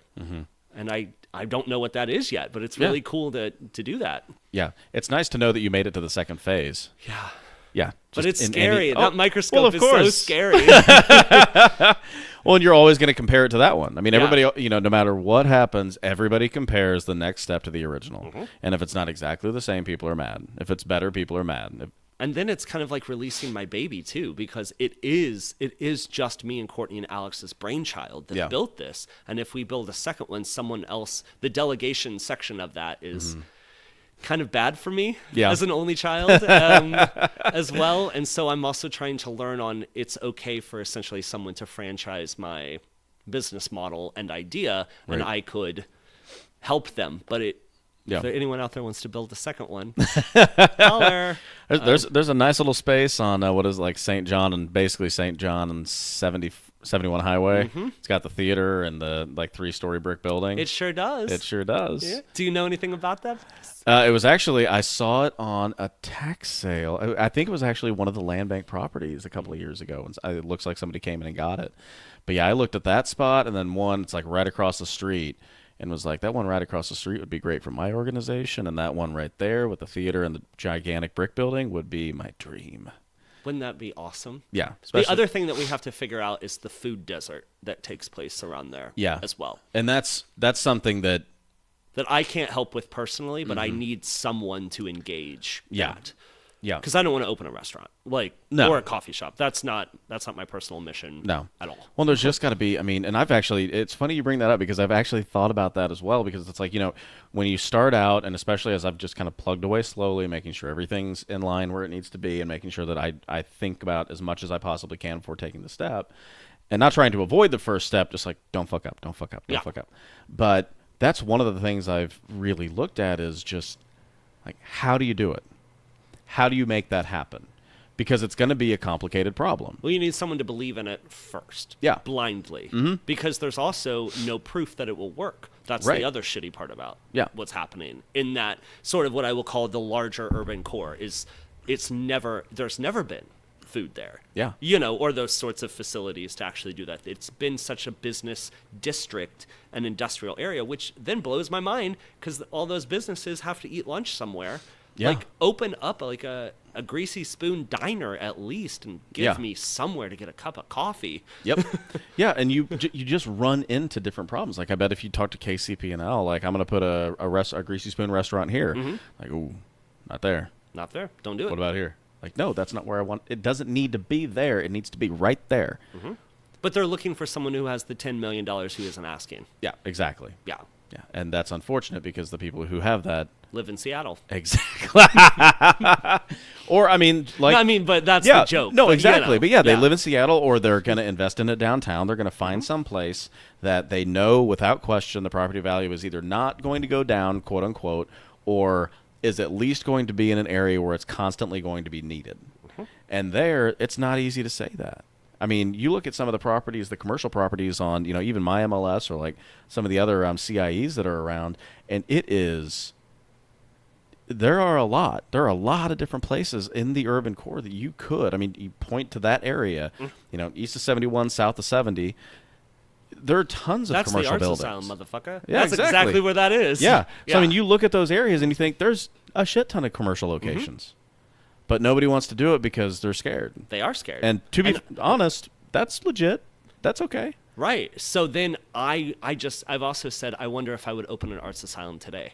Or if I would, or if it's because I was 23, 22, 23, and I thought I was invincible, and I had no grasp of what we could lose then. Yeah. So we just did, but I am far more cautious at 33 than I ever was at 23. Oh, yeah. 100%.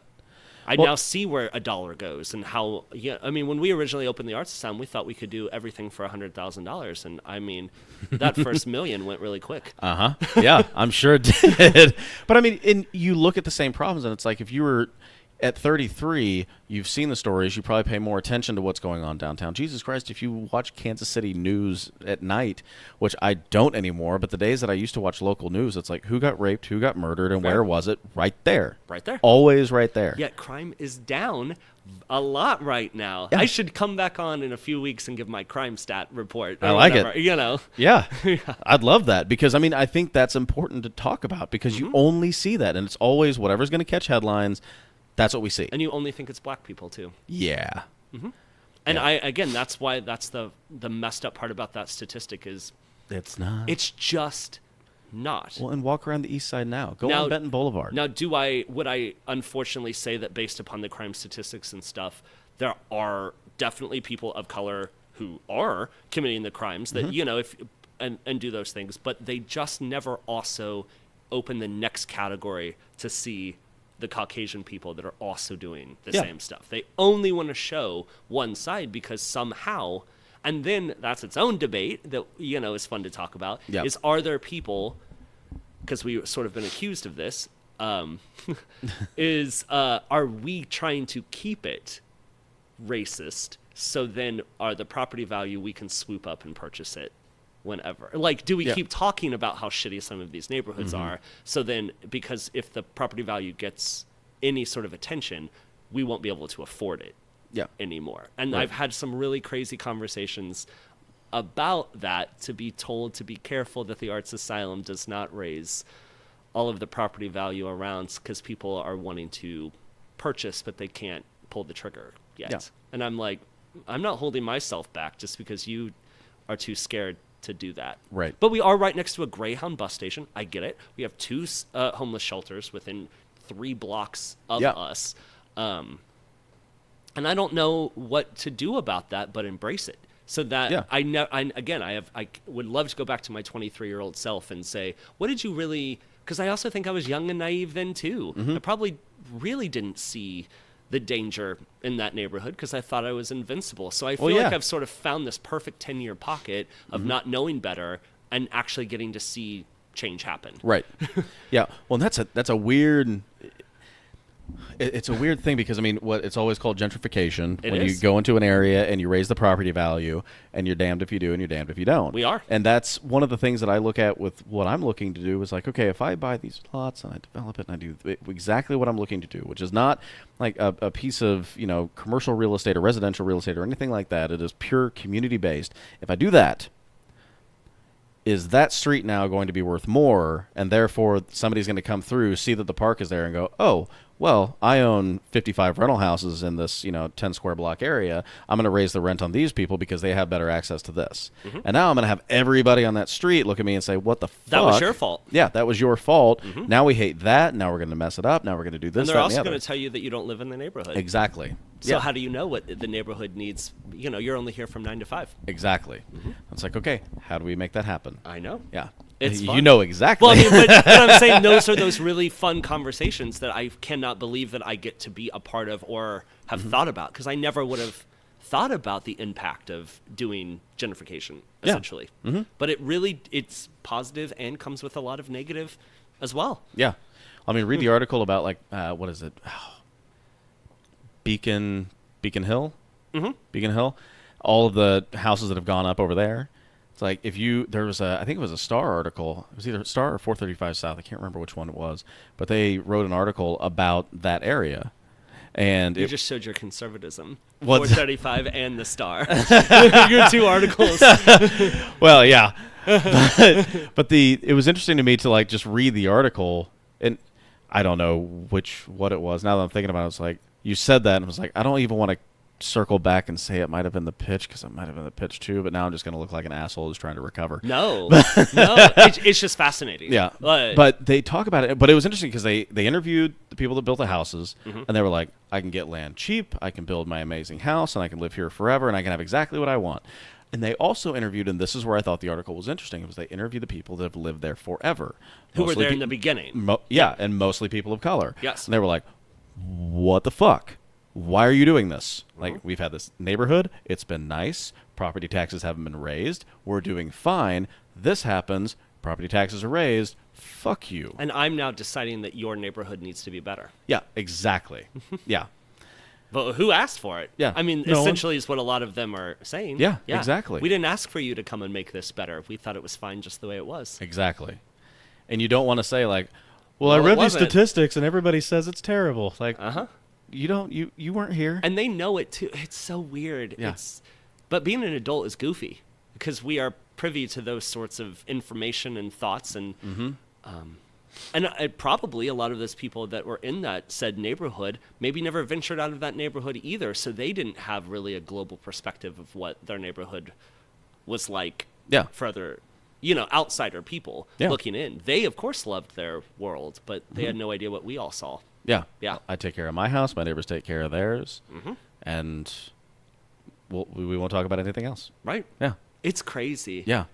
I always love, that the urban development, just talking about how things happen. Like whenever things pop up, like Prairie Fire did, out on 135th or whatever. And that was a pretty developed land on the left side of that. But really all you had was Church of the Res or whatever on the right side. And then now, like, it's completely developed. Yeah. Like that entire area pretty much feels like it stretches to Martin City now without having any problems. Exactly. Yeah. Well, it's been so weird for me because when I was this will be interesting.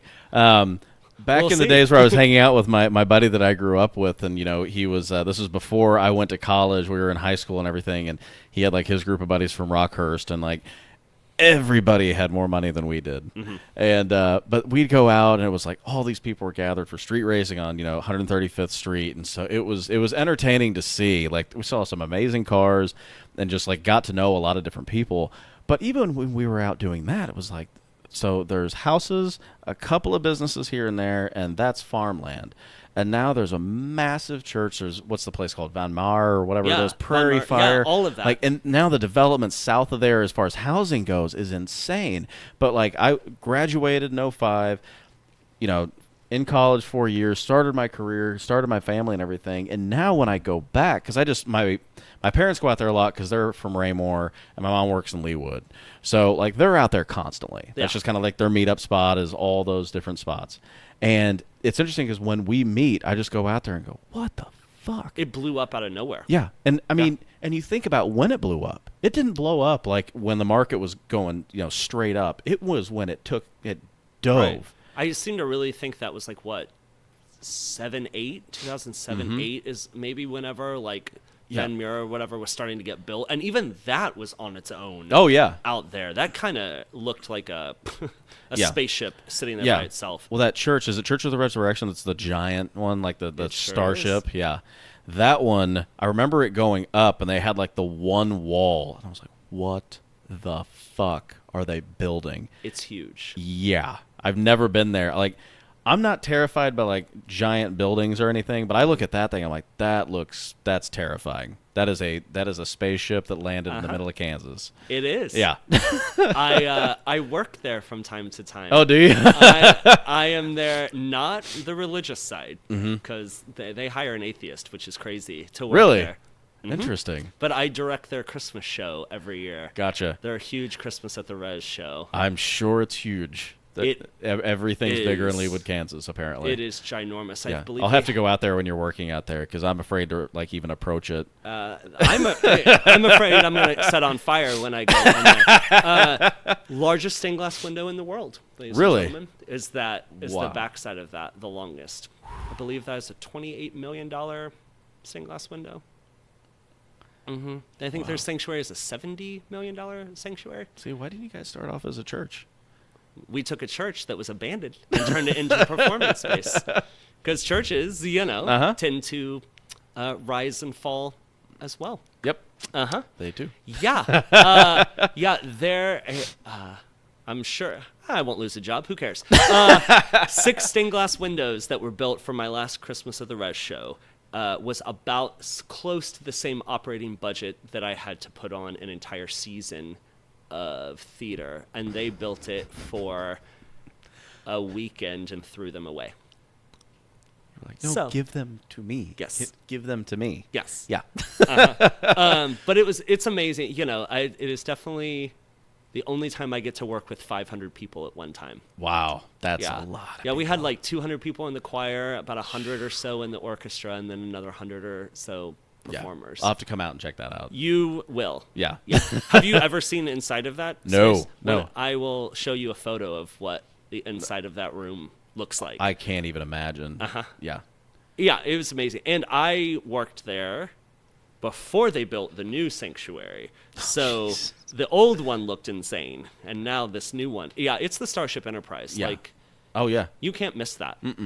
It's I don't know if it is, but it looks bigger, like way bigger than the Sprint Center. And it's close. It's not, but it's close. It's gotta feel close. And that church is not necessarily having the best time right now. They were part of the whole Methodist vote or whatever to not accept legalization of same-sex marriage inside of their housing. The Methodist Church does not support the marrying of 2 same-sex people. That's the weirdest thing to me, because I always grew up in Methodists were the fun people.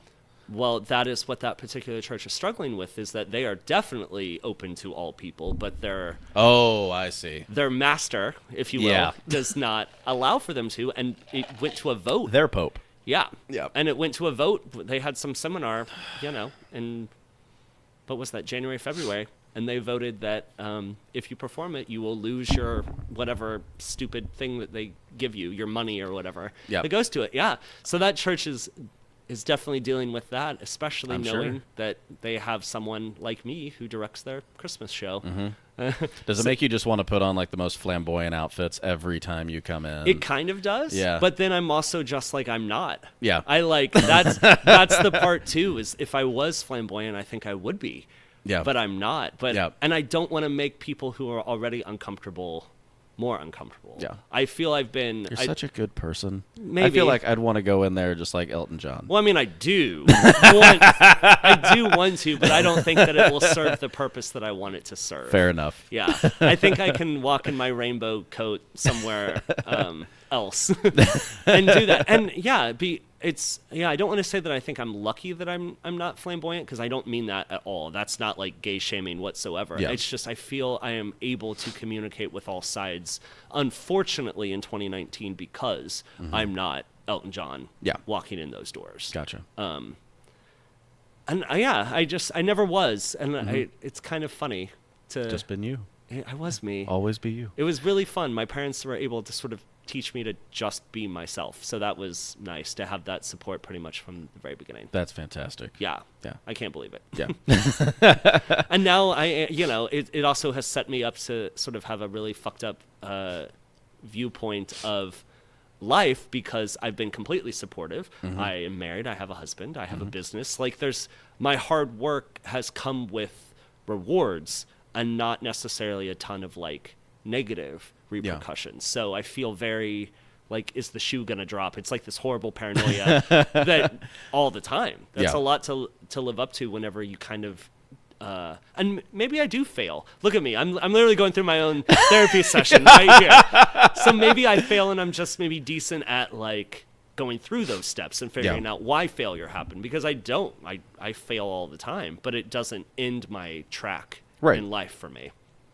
That's fantastic. Yeah, it's crazy. Well, it's interesting that you're able to, like you said it, but like you're able to just step in between different worlds. Like, I'm sure when you go to the Arts Asylum at 9th and Troost, it's a very different world than going to the Church of the Resurrection and directing their Christmas play. It is. But I am somewhat similar in both, though. I mean, take me 100% for what I am, and I promise not to be disingenuous. but I definitely have to talk to Church of the Res differently than I get to talk to all of my artists in my building. But I'm also very transparent in the beginning. That's something that has worked well for me, in particular clients like the Church of the Res, is I'm like, this is what you're getting. Yeah. If you don't want this, I'm not going to like blast you. I'm not going to be an asshole, but you have to understand that I will not change who I am to fit into whatever you think maybe the person that 700 people are listening to right now. But I also said I won't be disrespectful. I'm not going to walk in there and be like, Jesus isn't real, right? Like, because that's kind of who's paying my paycheck. So, yay God. And understanding that and learning. And that is something that I also started to do, is really, by working with places like the Church of the Res, I then taught myself that I wanted to go and read all the religions, just so I can learn about it and kind of figure out the common denominators, or why maybe there's so much hate, or where we're getting mixed up in your interpretation compared to my interpretation. Well, it's interesting with religion too, because I feel like a lot of people who are either the most religious or who it's a weird cross section, because I feel like there are people who are very, very religious and believe exactly what they believe, and they go and they research everything that they possibly can with only the idea that they're justifying their own religion's existence, as opposed to individuals, and there are a lot of them like this, and Bill Maher is actually a really good example of this. He probably knows more about the different religions than most of the practitioners and followers do, which has he gets out of his bubble. Exactly. Which allows him to be able to speak to them and say, why do you believe this? And he's been caught by people who have great arguments. Like, that's a good argument. I disagree, but that's a fantastic argument. You also get to believe whatever you want. Yeah. That's the magical part about religion and life, is if you believe in God, you should. Yeah. Well, if you believe and you have, and I don't want to say your facts straight, because that's not the point of this argument, but if the facts straight inside of your head, I mean, however you've done that. Well, it's, what is it, the Mark Twain line? Like, if I tell you the truth 100% of the time, I never have to lie. Yeah. Like, that's a profound statement, and it's very true with religion, because it's like, if you believe that, if that's your truth, fantastic. Yeah. You never have to make an excuse for it, because that's what you believe. And if somebody comes to you and says, well, I disagree with this, it's like, fantastic. You can. I don't. Yeah. But great. You are more than welcome to believe that. Yeah. What happens is when you try to necessarily spend your life trying to convince me. Yeah. Yeah. I think I said this on the last time, or maybe today, who knows, that 2019, the thing that I am working on, because I hate New Year's resolutions. I think that somehow feels like there's something wrong with me. And I'm like, and that's not what it is. You know, I definitely set yourself goals or pay attention to things that maybe you've learned. And, and one of those things is essentially like, don't answer questions that weren't asked to you. That's something that I'm trying to learn. Like, no one asked for my opinion, so why am I giving it? Now, if you do, I will say, I will speak my truth. I will tell you all of those things. I will be open to hearing your side on any subject whatsoever. Yep. But you didn't ask me. I'm not telling you. That's a really good one. It's been really weird to sort of do that, because I came to realize that I was giving my opinion far more than I thought I was. Because I was someone who was just like, no, I let everyone be whoever they want to be, and I don't push myself onto anyone. And then I'm like, that was a fucking lie, Korey. I was like, oh shit. Yeah. Like, I have given my opinion to people who didn't ask for it, which I believe a lot of times is the problems we get to social media. Yeah. Like, whenever you see something that is offensive online and you don't know Joe Schmo number 4, but you just put your info in there, that motherfucker didn't ask you. Exactly. He never said, do you think that Donald Trump is a good president? He never asked me that. No. So why am I don't have to tell you. Exactly. No, that's a wonderful one. That's something I should definitely do, because I know for a fact I do that. I always make the excuse of, like, I'm very open about things. Like, let's talk about this. I want to talk. I want to learn. I want to do this. And most of the time people are just like, dude, stop it. Just shut the fuck up. But then we can have conversation about that. See, I also feel like it kind of takes someone, this is a devil's advocate you're learning about me, is also like, if I don't give you your opinion, if my opinion unwarranted, how maybe are we supposed to communicate about that subject? Yep. So I'm also trying to balance on maybe not opinion, but like almost conversation starters, but then unweighting them, maybe asking them the reverse way instead of saying what my actual opinion is by saying, so topical thing, I don't know, Chick-fil-A. I don't give a shit. Chick-fil-A, and to be like, so what do you think about, organizations having to disclose where they donate their money? If you don't want to eat Chick-fil-A, don't eat Chick-fil-A. Why do I know that Chick-fil-A donates so much money to anti-gay groups? Like, it's just crazy that I know that. Yeah. Because I didn't go and look for it. Yeah. I never seeked out. I don't look to wonder if Chipotle donates money here or there. Yeah. So why are people telling me? Yeah. Like, I don't care. Yeah, and Can't sometimes I just eat my Chipotle? Yeah. Well, and that's the other thing. It's like sometimes you just want to be like, dude, I just want to eat some chicken. Yeah. Like, they could have the worst person in the world behind the counter, But I want that fucking chicken. but I want that fucking chicken, and I want it now. I know. And they make it better than they do. Yeah, I mean it's a really, it's an involved argument that goes way past my intelligence, because Right. I listen to people talk about this, and I'm definitely just the idiot in the back of the room, like, well, that's right. Although that's a good point. Yeah, like, I see I'm all sides. Yeah, and I feel like a moron because I'm just like, I have no idea what any of this means. Like, I just feel absolutely dumb because people are asking for an opinion. Like, well, do you like Chipotle? Well, and like the stupid. If I hear about, and I'm gonna bring it up, so I should just punch myself. But that fucking baker that wouldn't bake the cake. Mm-hmm. Like, can we all get together and just go find another baker? He's an asshole. It's done. Right. It's like, no, you can't, because it's like, God, fuck, damn. Of course, I know. why did I even step into this fucking argument? But it is an interesting conversation. Yeah. It is. Yeah. Because it's the discrimination, not necessarily that you didn't. How do I phrase this correctly? It is not. I don't care if you want to make the cake or not for the gay couple. It's just you didn't ask when I made the order.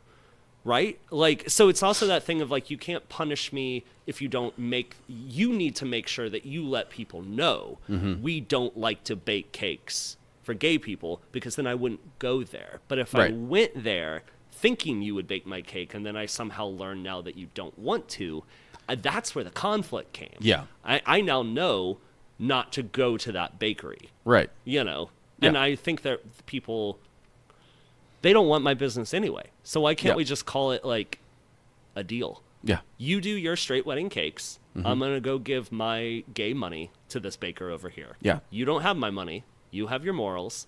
I have my cake. And this gay friendly place has my money. Exactly. That should have just worked out. But instead it was a firestorm. It's epic. Yeah. And because it comes down to discrimination. And, do you get to discriminate against me? I think you do, even though you shouldn't. Right. But I think you do get to choose if you want to bake my gay cake or not. Yeah, well, and it comes in, and, I try to follow everybody I can, except for complete fucking psychopaths. I try to get them out of my head, because it's like, what if I fall for one of their ideas one day? I'll feel like an idiot. But I try to follow left and right, and most of the time left and right on Twitter means like way right, extremes, and way left. Yeah. And that I can't stand, but you just try, like, the 5 minutes that I get on, it's like, okay, let's try to form an opinion about how stupid people are. And you scroll through, and the one thing that I saw that was like, ooh, that's a really good argument, and I'm not smart enough to go through this on my own, but the one thing I saw was like, okay, you can't hate the baker if you're okay with Twitter kicking out people that are conservative. Right. It's like, that's a good argument. I had to let a gay-straight alliance exist in my high school as well as a KKK group. Oh, that's not true, is it? It is. Oh, no. I'm not going to say your high school then. But I'm going to tell you. Yep. Don't we both get a place at the table to talk about what we believe in? Yep. And it was... As hard as it is. Yep. And you do. Yeah. You do. Ouch. I will preach that my group is only preaching love, but my love is completely offensive to people who don't like gay people. Yeah. They are somehow offended by that. So probably the people who believe that white supremacy is real, black people... I mean, I have to try and figure out how they feel that way. But don't we both get a place? That's the hardest table in the world to set. That's harder than a fucking wedding. I know. Trying to set people in the right spot. But I had to agree with that. Now, I don't think the KKK group was ever formed, but I had to be willing to not contest it if it did. Same way with families for Christian life. I have to allow for you, person, to say that a family looks like a man and a woman. And they're 2.1 kids. Yep. Often white. Yep. But The Mike Pence organizations of the world. yeah. Yeah. But I just, but I have to let you exist. And so then I can't be so pissed if you do exist, because I'm asking to exist too, even though I personally believe that my side is sunshine and roses. You actually believe yours is too. Do you run into Not you personally, maybe, but maybe you do, and that's the fun part. Is I mean, I'm assuming you have me alone in your basement, so I'm assuming you're okay with gay people. But you know, with those sorts of like conversations, you know, are like people listen to this podcast like this all of a sudden became weird. He just where are they? Where are they? They're in a dungeon somewhere, right? Yeah. But you know, I have to be very open to all sides of those. Yeah. Of those conversations. As You were going to tough as ask a question. I was going to ask you a question, and I'm sorry for trying to interrupt. No, you're good. The question I had for you was in your world, and it's not a world that I exist in. Even though we know so many of the same fucking people. It's amazing. Yeah. Imagine by the third time we're on. Oh, it's going to be. We're just going to have a whole group of people. Yeah. I think only like it's got to be maximum 4 mics for a podcast. Any more than Probably. that probably just sounds like people yelling at each other. You could maybe bring us in like in groups of 4. Yeah, that's and true. Have forum Hey, groups. let's talk about the stories. Yeah. Like, oh, let's not. Well, maybe you'll start editing. Yeah, true. That's Yeah. true. I don't want to do that though. But what do you find that opinion? So the opinion that you just talked about, where I have to be open and I have to be okay with this. Do you find pushback in your community on that? Like, Yeah. Yeah. But I believe I'm an advocate for it being fair. And if Yeah. what we are screaming about is equality and fairness in all of these different categories, I don't get to choose what that is. yeah, And that is sort of why I feel maybe I've done so well amongst myself and my business and my community, is because I am still an advocate for the people who hate me. yeah. As hard as that has to be. Yes. Yeah. What's that old quote? You know, I may not agree with it, but I have to fight to the death to defend your it. right. Yeah. Yep. Yeah. I totally botched that. Sorry, Thomas Jefferson, or whoever said that. But yeah, I mean, and it is difficult. And now that does not mean that I don't wish that a conversation could be had. And I really hope that no violence occurs because of our diffencing opinions. Yeah. Because your opinion, you know, what is it, like an asshole? Everyone's got him, but you don't have to show it. Yep. Some Yeah. instinct. Yeah. Yeah. You know, and so like I hope that we can just find the common denominators always, and somehow just agree that we're all humans floating around on this rock in the middle of nowhere. But Yeah, we have no idea what the fuck is going on. Yeah. But I also think because we're all humans floating around on this rock, we have to find a fucking way to get along with each other. We have to make this work. Like when what was it, Charlotte, where the Nazi thing, like that whole thing happened and the guy ran over people. Yeah. It's like, to me, there are also hardline stops on what's right and wrong. And the KKK example is it's a great example for knowing that, if you're asking for one thing, you have to make sure you're willing to have everybody. Because if you're not, then you don't get it either. Exactly. If I'm not willing to allow for the white supremacists to also stand up and say, this is what I believe and this is the world that I wish I could be a part of. Yeah. That's what I'm doing too. Yeah. And with them, you just hope that everybody in the room is like, that's fucking crazy. Yeah. What is that guy talking But about? here in Lee Summit, we actually have quite a large group of KK members. We do. We do. Yeah. Well, I believe that they used to meet at the Dairy Queen in downtown Lee Summit. oh, did they? They did. Wow. Things I didn't know. Because I used to have to drive past there to go to work, and the cops would sit on one side of the street. And now I think about in retrospect, how do we have had social media? Because I was literally 17, 18 when that was happening. Right. But that wide known knowledge of that time, can you imagine now in 2019 with social media and all of that? Like it wouldn't exist. No. Dairy Queen probably wouldn't exist by allowing that to be in downtown Lee Summit. Right. That's insane. It was, and it's real. Again, I Yeah. wish I was making it up, but I would definitely not make something up and Yeah. put it on recording. Yeah, exactly. I'm not the president. Yeah. That guy he is one of the most interesting. Like, I think when we look back, my honest opinion is, I think when we look back, there are going to be a lot of negatives. There are going to be some positives, and I think the biggest feeling is going to be, what the fuck? Like, Well, how did this happen? It's unprecedented. Yeah. And it's unprecedented every day. Yeah, and it's interesting to me too, because and this is again the pendulum swing, because I see people, whether it's social media or whether it's on a podcast or whatever, it's like either constantly defending or constantly attacking him, and I don't think you can do that with any human. Like, the president is an easy position to hate all the time. Like, whether it's him, President Obama, President Bush, President Clinton, as far back as it goes, like, the one person they get a lot of coverage. Yeah, all the time, and way too much right now anyway. And he doesn't help himself in that regard. Nope. But to me, I look and I'm just like, on a daily basis, I can't see something that he does daily that's messed up. Like, he should get the fuck off Twitter. Yeah. But that's really just an opinion of mine. But I'm always amazed at, and this happened with President Obama too, and not so much under President Bush, and not so much under it really started with President Obama. It's like just the constant stream of bullshit. And you have to be able to look through it and say, no. And I talked about this again with my buddy Korey, and I was like, the thing that I appreciate, like when I look at President Trump and like his first year when he went to NATO, and everybody was like, he doesn't understand what's going on. It's like, he doesn't, but because nobody owes NATO money. Like, that's not how it works. But he used the bully pulpit to say, you guys aren't doing what you're supposed to do, what you said you'd do in this agreement. You have to do that. And they all went, yeah, probably. Yeah. Like, you don't understand what the fuck you're talking about. But you're not wrong about that. But you're not wrong. Right. And so it's like, you have to be able to say, yep, he did that. And also call him out on his bullshit. Like when he talks about when he makes trade. Things up. Yeah. When he makes things up, you have to be able to go, that's bullshit. That's not how trade works. Right. That's not at all how it works. So I mean, it's going to be very interesting on the back, the backside of it. And the thing that I hate saying, I think I've said it a few times recently, is he hasn't actually affected my life at all. Yeah. I hate him, but I hate him for every reason that doesn't actually invade my household. Right. So I am still married. Yep. I have a job.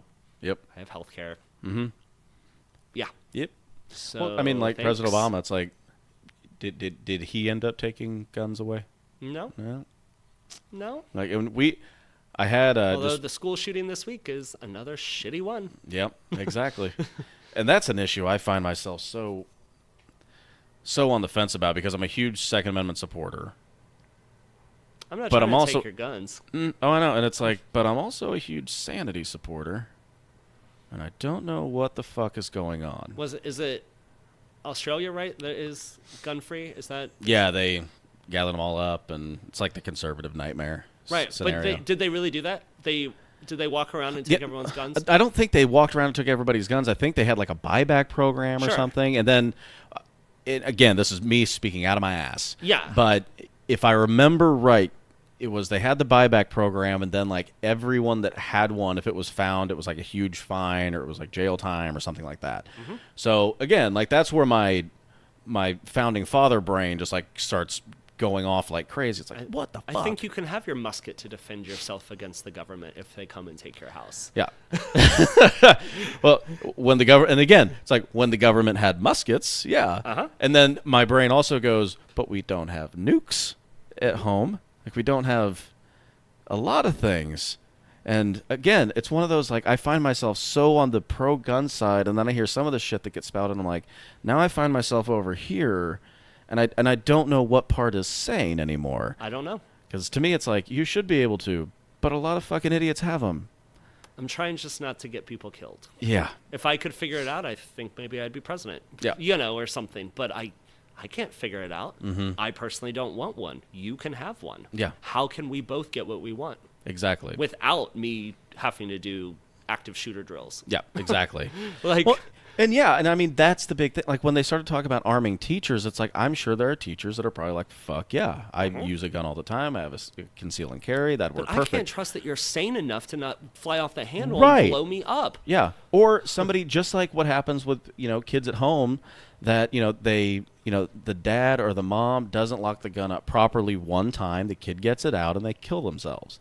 But it only takes one time. It only takes one time. I mean, it's like having a swimming pool. I mean, It's like having a swimming pool that's be easily... careful, they'll start to use that. Exactly, The pro-gun people will start to use that. Keep that one. Yeah, under keep that one. wraps. Yeah, edit that out. Edit that out. Yeah. No, but I mean, in the sense of you can watch it, you can do everything right, and you can mess up for 5 seconds one time, and somebody can die. Yes. And that's where it's like, but I we don't know have to if be able to have that's that the one I'm conversation. fighting, though. Yeah. I don't know if I'm fighting the accident. Yeah. I'm fighting the conscious insanity version yeah, of the misuse of it. Yeah. Like, I can drive, and a car is also a weapon. Yep. People use cars not correctly, i.e., if you're drunk or Yep. something like that. People still can err on that. yeah, I just don't know. And so then I get confused too. Yeah. Because what you just said, I everybody, know. both sides can use that. I know. And so it's like, but you have, and again, this is the politics of where we fucking are right now. It's like, but we are unable to have this conversation because nobody can come to the table as an adult. But I don't know enough either. I'm Yeah. not sure who gets to go to the table. Yeah. That's what I can't figure out. Yeah. Because even you talk about, you are pro it, but then you see the other side. Yeah. So what is that glimpse? What are we supposed to do with that glimpse of the other side? I am anti it, but I see the other side. Right. So how can I agree on my side and still give you what you want? Because I'm not trying to take the guns away from you. Right. I'm trying to keep the gun out of my face. Yeah.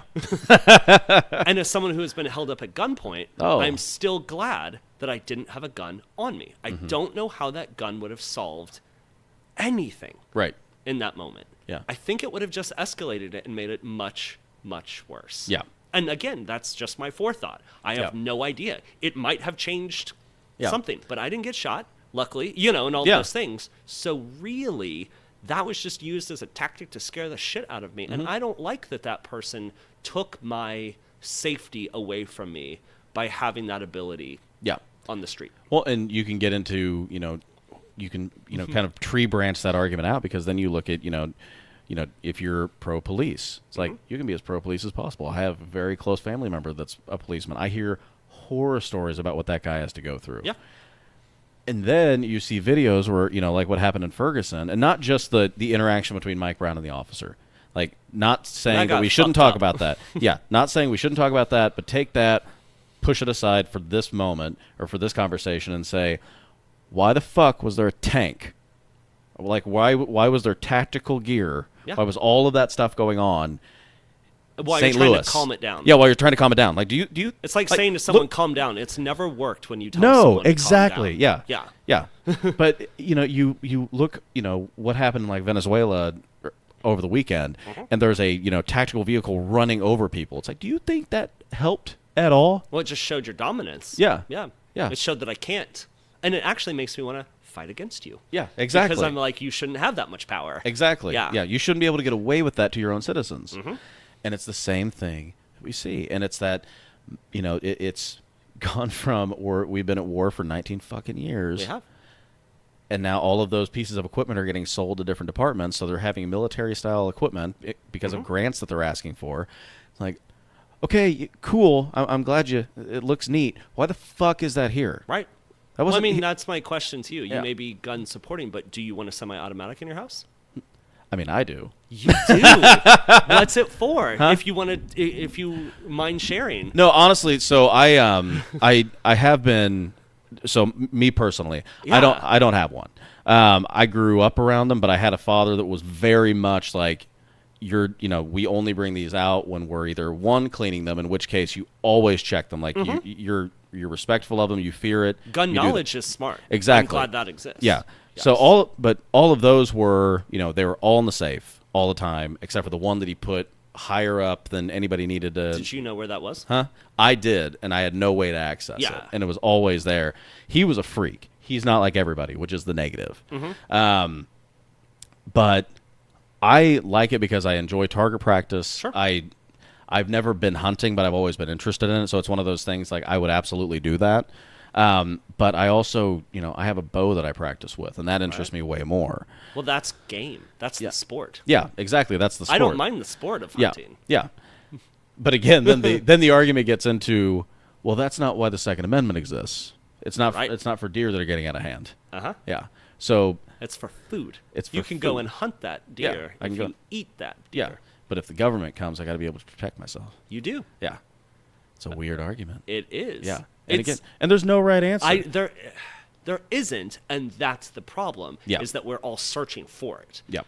Yeah. But there will be a common acceptance that has to happen. Either way, I believe what is currently happening is not working. No. So we need to assess and figure out Yeah. something. Now, both sides are the extremists. Don't touch my guns. Get rid of all of them. Yeah. There is something in the in-between that has to be there. I want you to have your gun. I just don't know why you need the semi-automatic one even more.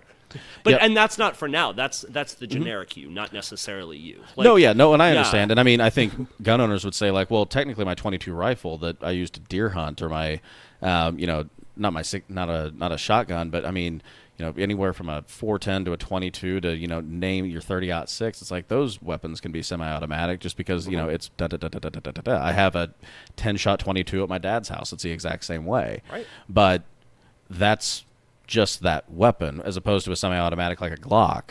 Like if you have a 9mm Glock and it's a semi-automatic, it's like, okay, I have clips. And this is always the weird argument too for me when you have like the 22, like the clip with 22 rounds in it. Why do you need to shoot that much? Yeah, well, it's like, why do you need that outside of just target practice, which seems a little weird? But two, it's like, but I also have speed clips for every single, one of those guns. And it's like, okay, well, if I just have a regular clip, it's like, does that make you happy? Yeah. Put the next one in. Put the next one in. Put the next one in. It's weird. Yeah. It's a mind fuck. Yeah. But I just feel like those guns are purchased to kill people. Yeah. I think they're purchased to defend yourself.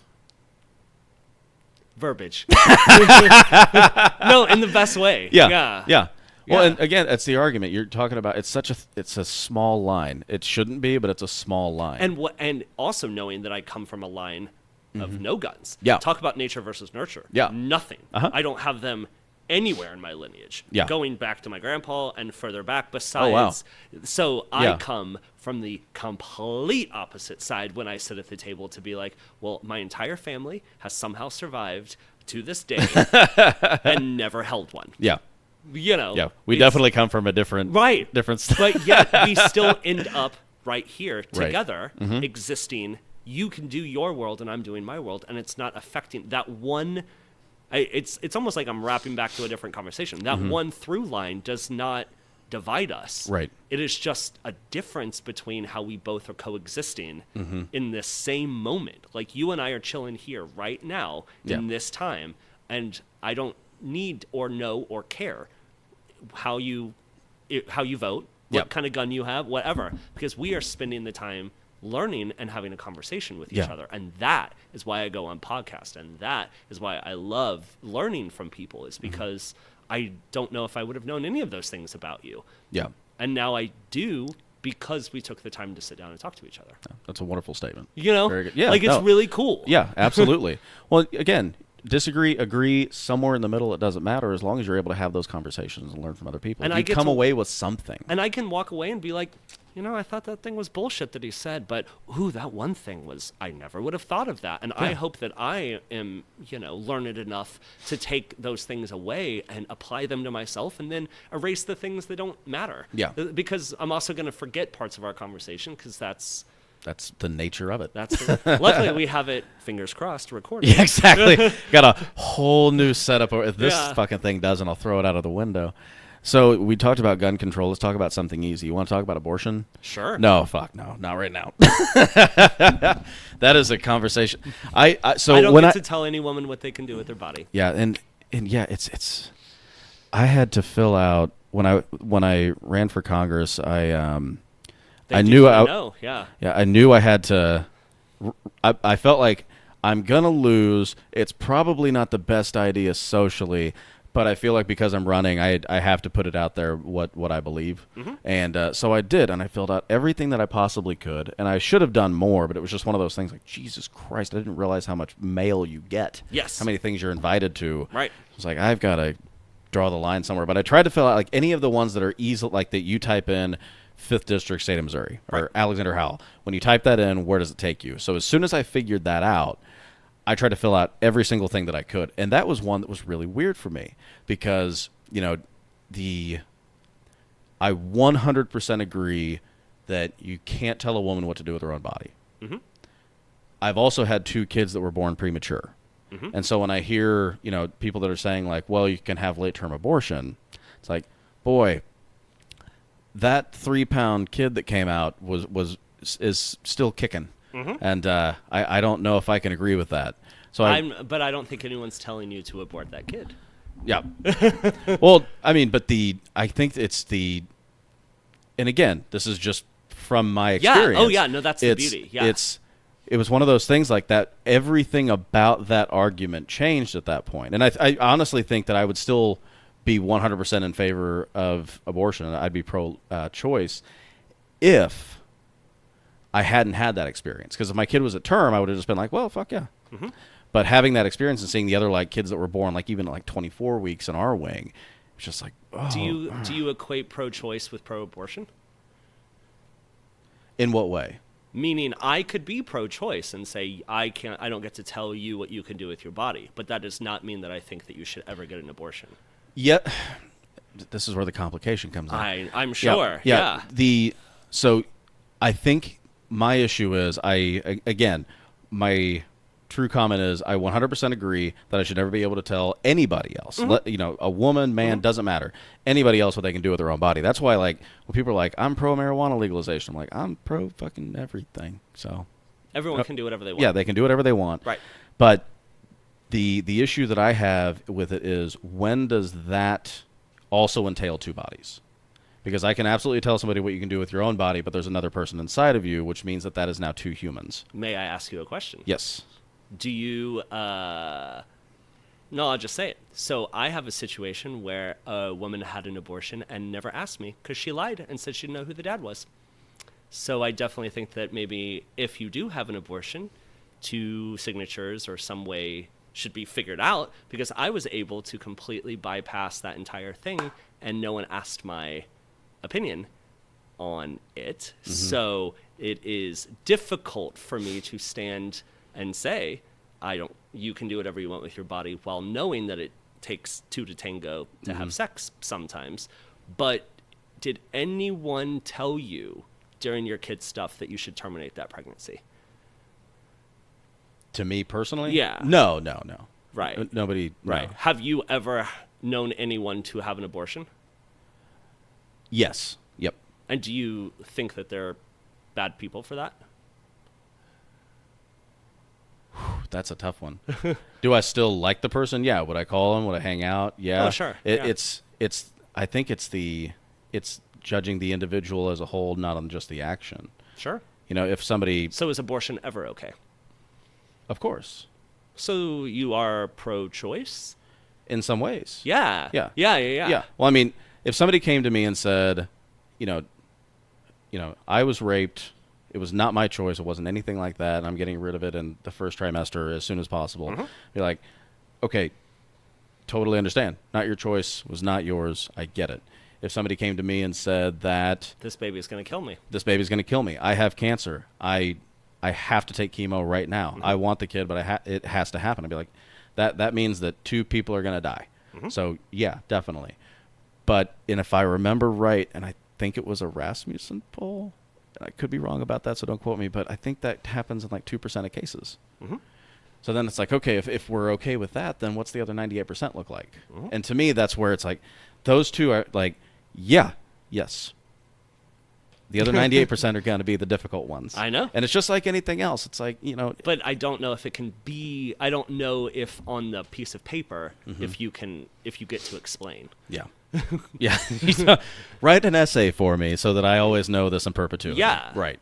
And so you sort of and that is why I have felt personally that it is just easier and probably aligns more that you can do whatever you want mm-hmm. with your body. And I don't know if I get to, since I don't know every variable that maybe went into that decision, it is very difficult for me to judge or have any sort of conversation about that particular thing, which is abortion. I have no idea mm-hmm. what takes you into that room and does that. Right. But I'm assuming you thought about it before you did. Yeah. Yeah, absolutely. Yeah. And I can't imagine there's a person in the world that hasn't thought that or that doesn't know that. Even if for a second You thought, you know, when you get pregnant and it's maybe not planned, Yeah. you know, Yeah. for 1/2 second may think about termination before you say, no, Yeah. I'm not going to do that. Right. But it is fascinating Yeah. to me. Yeah. Well, and my wife and I had this conversation a while back because she knows that I'm, you know, she's very much, you know, she's in the, and I shouldn't speak for her, but if I were to guess, I think she is in the pro-choice camp. The thing that we both talked about, though, that I think we both 100% agree on, and again, this is like one of those, like, you totally just veer away from whatever party you normally affiliate yourself with. But it's like, okay, in my personal opinion, I don't think a party or a nation can have it both ways, in the sense that I cannot say we are pro-life, Roe v. Wade is out the window, that's never happening again, we are a pro-life country, and then say, but we don't provide access to birth control. Like, to me, that's the most bullshit statement ever. Isn't it? Yeah. Because, and again, like, this has taken me 32 fucking years to come up with my opinion on it, which is why when I, you know, see 19-year-olds talking about it, I'm always like, yeah, I But also, you don't know. Yeah. And, you know, living life and seeing other people and knowing people that have had abortions and everything else, it's like, you live and you learn, and I'm not going to be the same person when I'm 60. I'm going to be, I hope far more intelligent then than I am now. But it's taken me that long to form my opinion, but it's one of those things like, you know, you can say, go grab, you know, a box of condoms down the road. It's okay, yeah, you can. But at the same time, like, I don't know if you've ever had sex, but normally you're not just like, wait, hold on, got to go to the convenience store real quick. Run down there. Yeah. Right. So to me, it's a very interesting conversation to be able to have, to say like, okay, well, if that's your moral high ground, and you say you are pro-life, there is no there is nothing, no factor that's going to change your mind. Right. Then you need to make sure that the government steps up and fucking helps. And even if you say it's not our responsibility, it kind of is. Is that sort of a lineage of like the Catholicism, though, that even a condom is like inhibiting, you know, that your sperm is meant to create, so therefore any sort of, what is that, emission, even masturbation, is considered a sin. Yeah, which to me, that's why it's a sin, not the actual self-pleasure, but it's that you are wasting the seed of life. Yeah, well, and no offense to any Catholics that listen to this channel, but if Catholics get the high ground on any moral argument involving sexual relations hide anymore, all of their pedophiles. Yeah, exactly, which they're good at. Which I, you know, as the asshole, like, homosexual in me, I'm just like, yes, religious place, please tell me how to live the pure life that you think is necessary. Yeah. But in their heads, even all of that is better than being gay. Yeah, which is the weirdest thing in the world to me. It's like, I think it's, is it Daniel Tosh that has the joke? It's like, God's not mad that they're gay. He's pissed off that they found a workaround. Right. Right. Or a reach around. Yeah, either way. No, but I mean, it's fun, you know. And I also talk, in perspective-wise, like, it's really fun to be a 33-year-old gay man in 2019. But I wonder if, like, my ancestors in 1920 felt like, what an amazing time to be alive, look how progressive it is, even in 1920. So there's also like a perspective of, well, this is all I know, and God, I hope that it's better than it was at the, you know, in 1900. But I still have my own issues societally and all of that today, and of course now we have a whole fresh batch of new people to hate, and that's people coming into the country, or trans people, or whatever, you know. There's a whole fresh batch. Like, now just being gay is old news. Of course you are. Move on. You know. What a weird world it's taken. I know. Yeah. So we live a magical 2019. That's just what I'll say. Yeah. Well, man, what a fun chat, my friend. Oh my gosh, yeah. Right. Yeah, I'm not scared to talk about anything, obviously. No, I love it. Yeah. The people coming into the country is another weird one. It's like, okay, well, you know, who are we talking about? Like, because it's always illegal immigration. Like, how these illegal immigrants are doing. It's like, well, statistically, one, they're not coming in anymore. Statistically, two, it's not people coming from the border. Right. It's people that just overstay their visa. Right. That's it. That's most. And we don't look at, it's like, okay. Well, we have to make it a racist thing. Oh, God. We have to. Yeah. We can't help it. I don't understand it. It's like, why? It's so much more fun to just be friends with people. Have you tried it? It was just more fun. It's just more lazy. It's just easier. I don't want to, like, sit around and dissect why I don't like you. Right.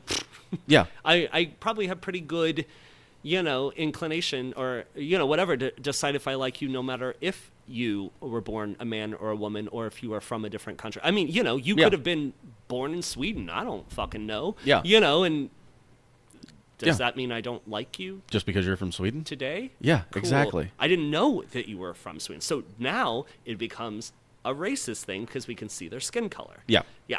Only because they come from countries or areas, it seems that they look different than us. Well, yeah, and we're so good at that. Yeah. I mean, in one of the other podcasts I talk about, it's just like that's why FDR can never be a good president in my mind. It's like I'm sure a lot of people like him. I know a lot of the social programs that he put in are still around today, and we can argue their validity. We can argue their economic benefit. We can argue all kinds of things, and especially him being president of World War II, being president through the Great Depression, he's always going to have that light behind him. But the moment that you put your own citizens that just happen to look different into internment camps, I can't like you anymore. I can't like you anymore. That's just one of the. I don't have many cutoffs. It's At least we halfway, there are people who believe that happened too. Yeah. Those people who don't believe the Holocaust happened, I'm just like, really? Yeah. Really? Really? Yeah. And that is one of those deal breakers. Like, if you don't believe the Holocaust happened, I just don't like you. Well, I'm like, I don't know how. Yeah. I don't know how you don't. There's videos. Yeah. And yeah. Well, and talk to like any, and I know there aren't that many around anymore. Well, it's right, like, but- look at any World War II soldier and how pissed off they get when they hear about Holocaust deniers. Like, are you shitting or if me? you can find a Holocaust survivor and watch their skin being stamped or their Yeah. own stories, and I'm like, that's a hell of a Kool-Aid to drink if all of that is fake. Like, Yeah. you got a lot of people in a room together and tried to have everyone agree on one common lie. Yeah. Because, but it's fun to learn from even those people who don't believe it happened. I find those conversations to be interesting on why they don't think it happened. Almost watching them try and prove that it didn't is fun. Well, I mean, and they have their comrades and flat earthers and everybody else, and it's just like, dude, are you? Well, like, get out of your own bubble. Yeah. If that's not the Yeah. the moral of some sort of story of saying, hey, if you look around and everyone's agreeing with you, go make a new friend. Yeah, exactly. Yeah, good point. Yeah. Yeah. It's so interesting. Like I said in the beginning, like I love being from Missouri because of just the diversity of thought. But it's like when we go down to our lake house, it's definitely like it's the red state for sure area. So you hear all of those opinions, and I like to engage people that have those opinions. Me like, too. let's have a conversation because And I bet obviously you they like to have that conversation with you in ways too. Yeah, well, and it's interesting because you always find commonality with people. You Right. always find that one thing or that set of ideas that you both agree with. It's like, this is good, okay. I think that's what we're actually all striving for. Yeah. But I don't know if any of us know how to do it without getting, our panties in a twist. Yeah. That's the secret sometimes, is to figure out how to stand on your own morals or your own ideas without being offended that someone else has a different one than you. Yeah. That, to me, that is just people who get super offended I'm like, it's almost like you need convincing. You're Yeah. still trying to convince me what you believe. Yeah. And you're pissed because I have somehow shook your Exactly. foundation. Yeah. And I'm like, but that's not what's going on. there are things I don't blink twice about. I'm like, this is what I believe about. This is my truth. Yeah. And no one can crack that.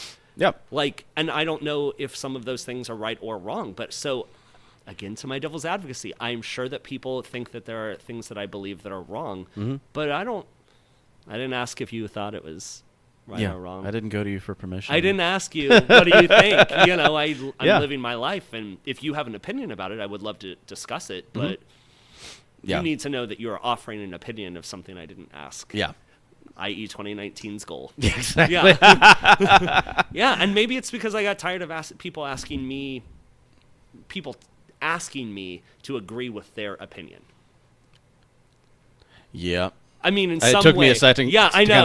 kinda- but yeah, I mean, yeah. They're just like, well, and I've done it to you, and we've sort of done it with each other too. Yeah. Well, if you're pro-life or whatever, why? Like, why do I get to ask you that question? I don't know why I get to, but yet innately, we do. Yeah. Well, and especially when you're in a conversation like this where you're just, we're having a conversation, but at the same time, like, even though for some weird fucking reason we know a lot of the same people. We do. But we still don't know each other that well. So when you have two people that, just inherently know they appreciate each other, you want to get to know that individual. And I'm sure you probably have great friends that you've known forever. that there are still things where you're like, holy shit, you believe that? I just learned that about you. Okay. Yeah. And yet I'm finding all of the things that we're similar about, Yeah. and I don't know you. Yeah. Exactly. So it's also kind of cool whenever I do think that, finding the similarities with people is the key. Yeah.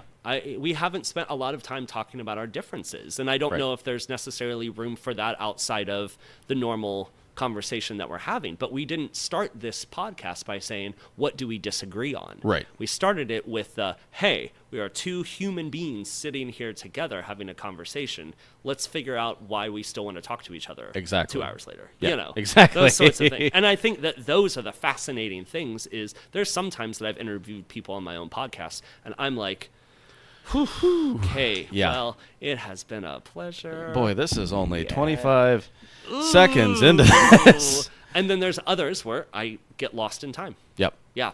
Yeah, it's been a really interesting thing. And I think I said this the first time, and I know I'm probably just repeating myself from other podcasts as well, but you find out, what time is it? Oh, we're over 2 hours in? Yep. Awesome. I would say this is your 5-minute call on my side. I have 5 fucking minutes in the best way. No, to me, it's one of those things like it's good to get, just coming back full circle. It's good to get together with people who have differing opinions. And if you're looking at it, not just in the micro view, but in the macro view, a conversation like this can happen with anybody on the street. Mm-hmm. The positive about this medium, I feel, is that it's so much easier to call somebody up or to email somebody and say, hey, do you want to have this conversation? That's us using social media correctly. Exactly. In some ways. Yeah. And I don't even know how the hell you found me. I know you've explained that, but it's also fascinating that we didn't connect because of mutual friends. Mm-hmm. Although we have, I've literally been at the same cast party with you when I was 18 years old. But yet none of those connections brought us together. Right. It was a Google search or something. Yeah, I was looking up nonprofits interview. And yeah. And now, because of that, we have spent, with the first one that never got to air and this, close to 5 hours together talking. Yeah. And I feel like if I didn't have to go and do something, all of a sudden your wife would show up and we'd be like, well, hey, come on down and join, because I love to talk to people. Yeah. And perfect. So I do thank you for taking the time to learn about people, not, myself, because I don't know if we would have crossed paths again, even though we already had. Yeah. So I think that's pretty fucking cool. I do too. And you're going to be on my podcast too. I like it. You're going to get my 20 questions. I got to listen to a couple of them to get it ready. Don't cheat. No? Don't cheat. It's so much better if you don't cheat. Yeah. Awesome. Well, hey man, thanks for coming on. Thank you so much, and it was awesome. Absolutely. I appreciate it. We're definitely going to have you come on again. Oh my God.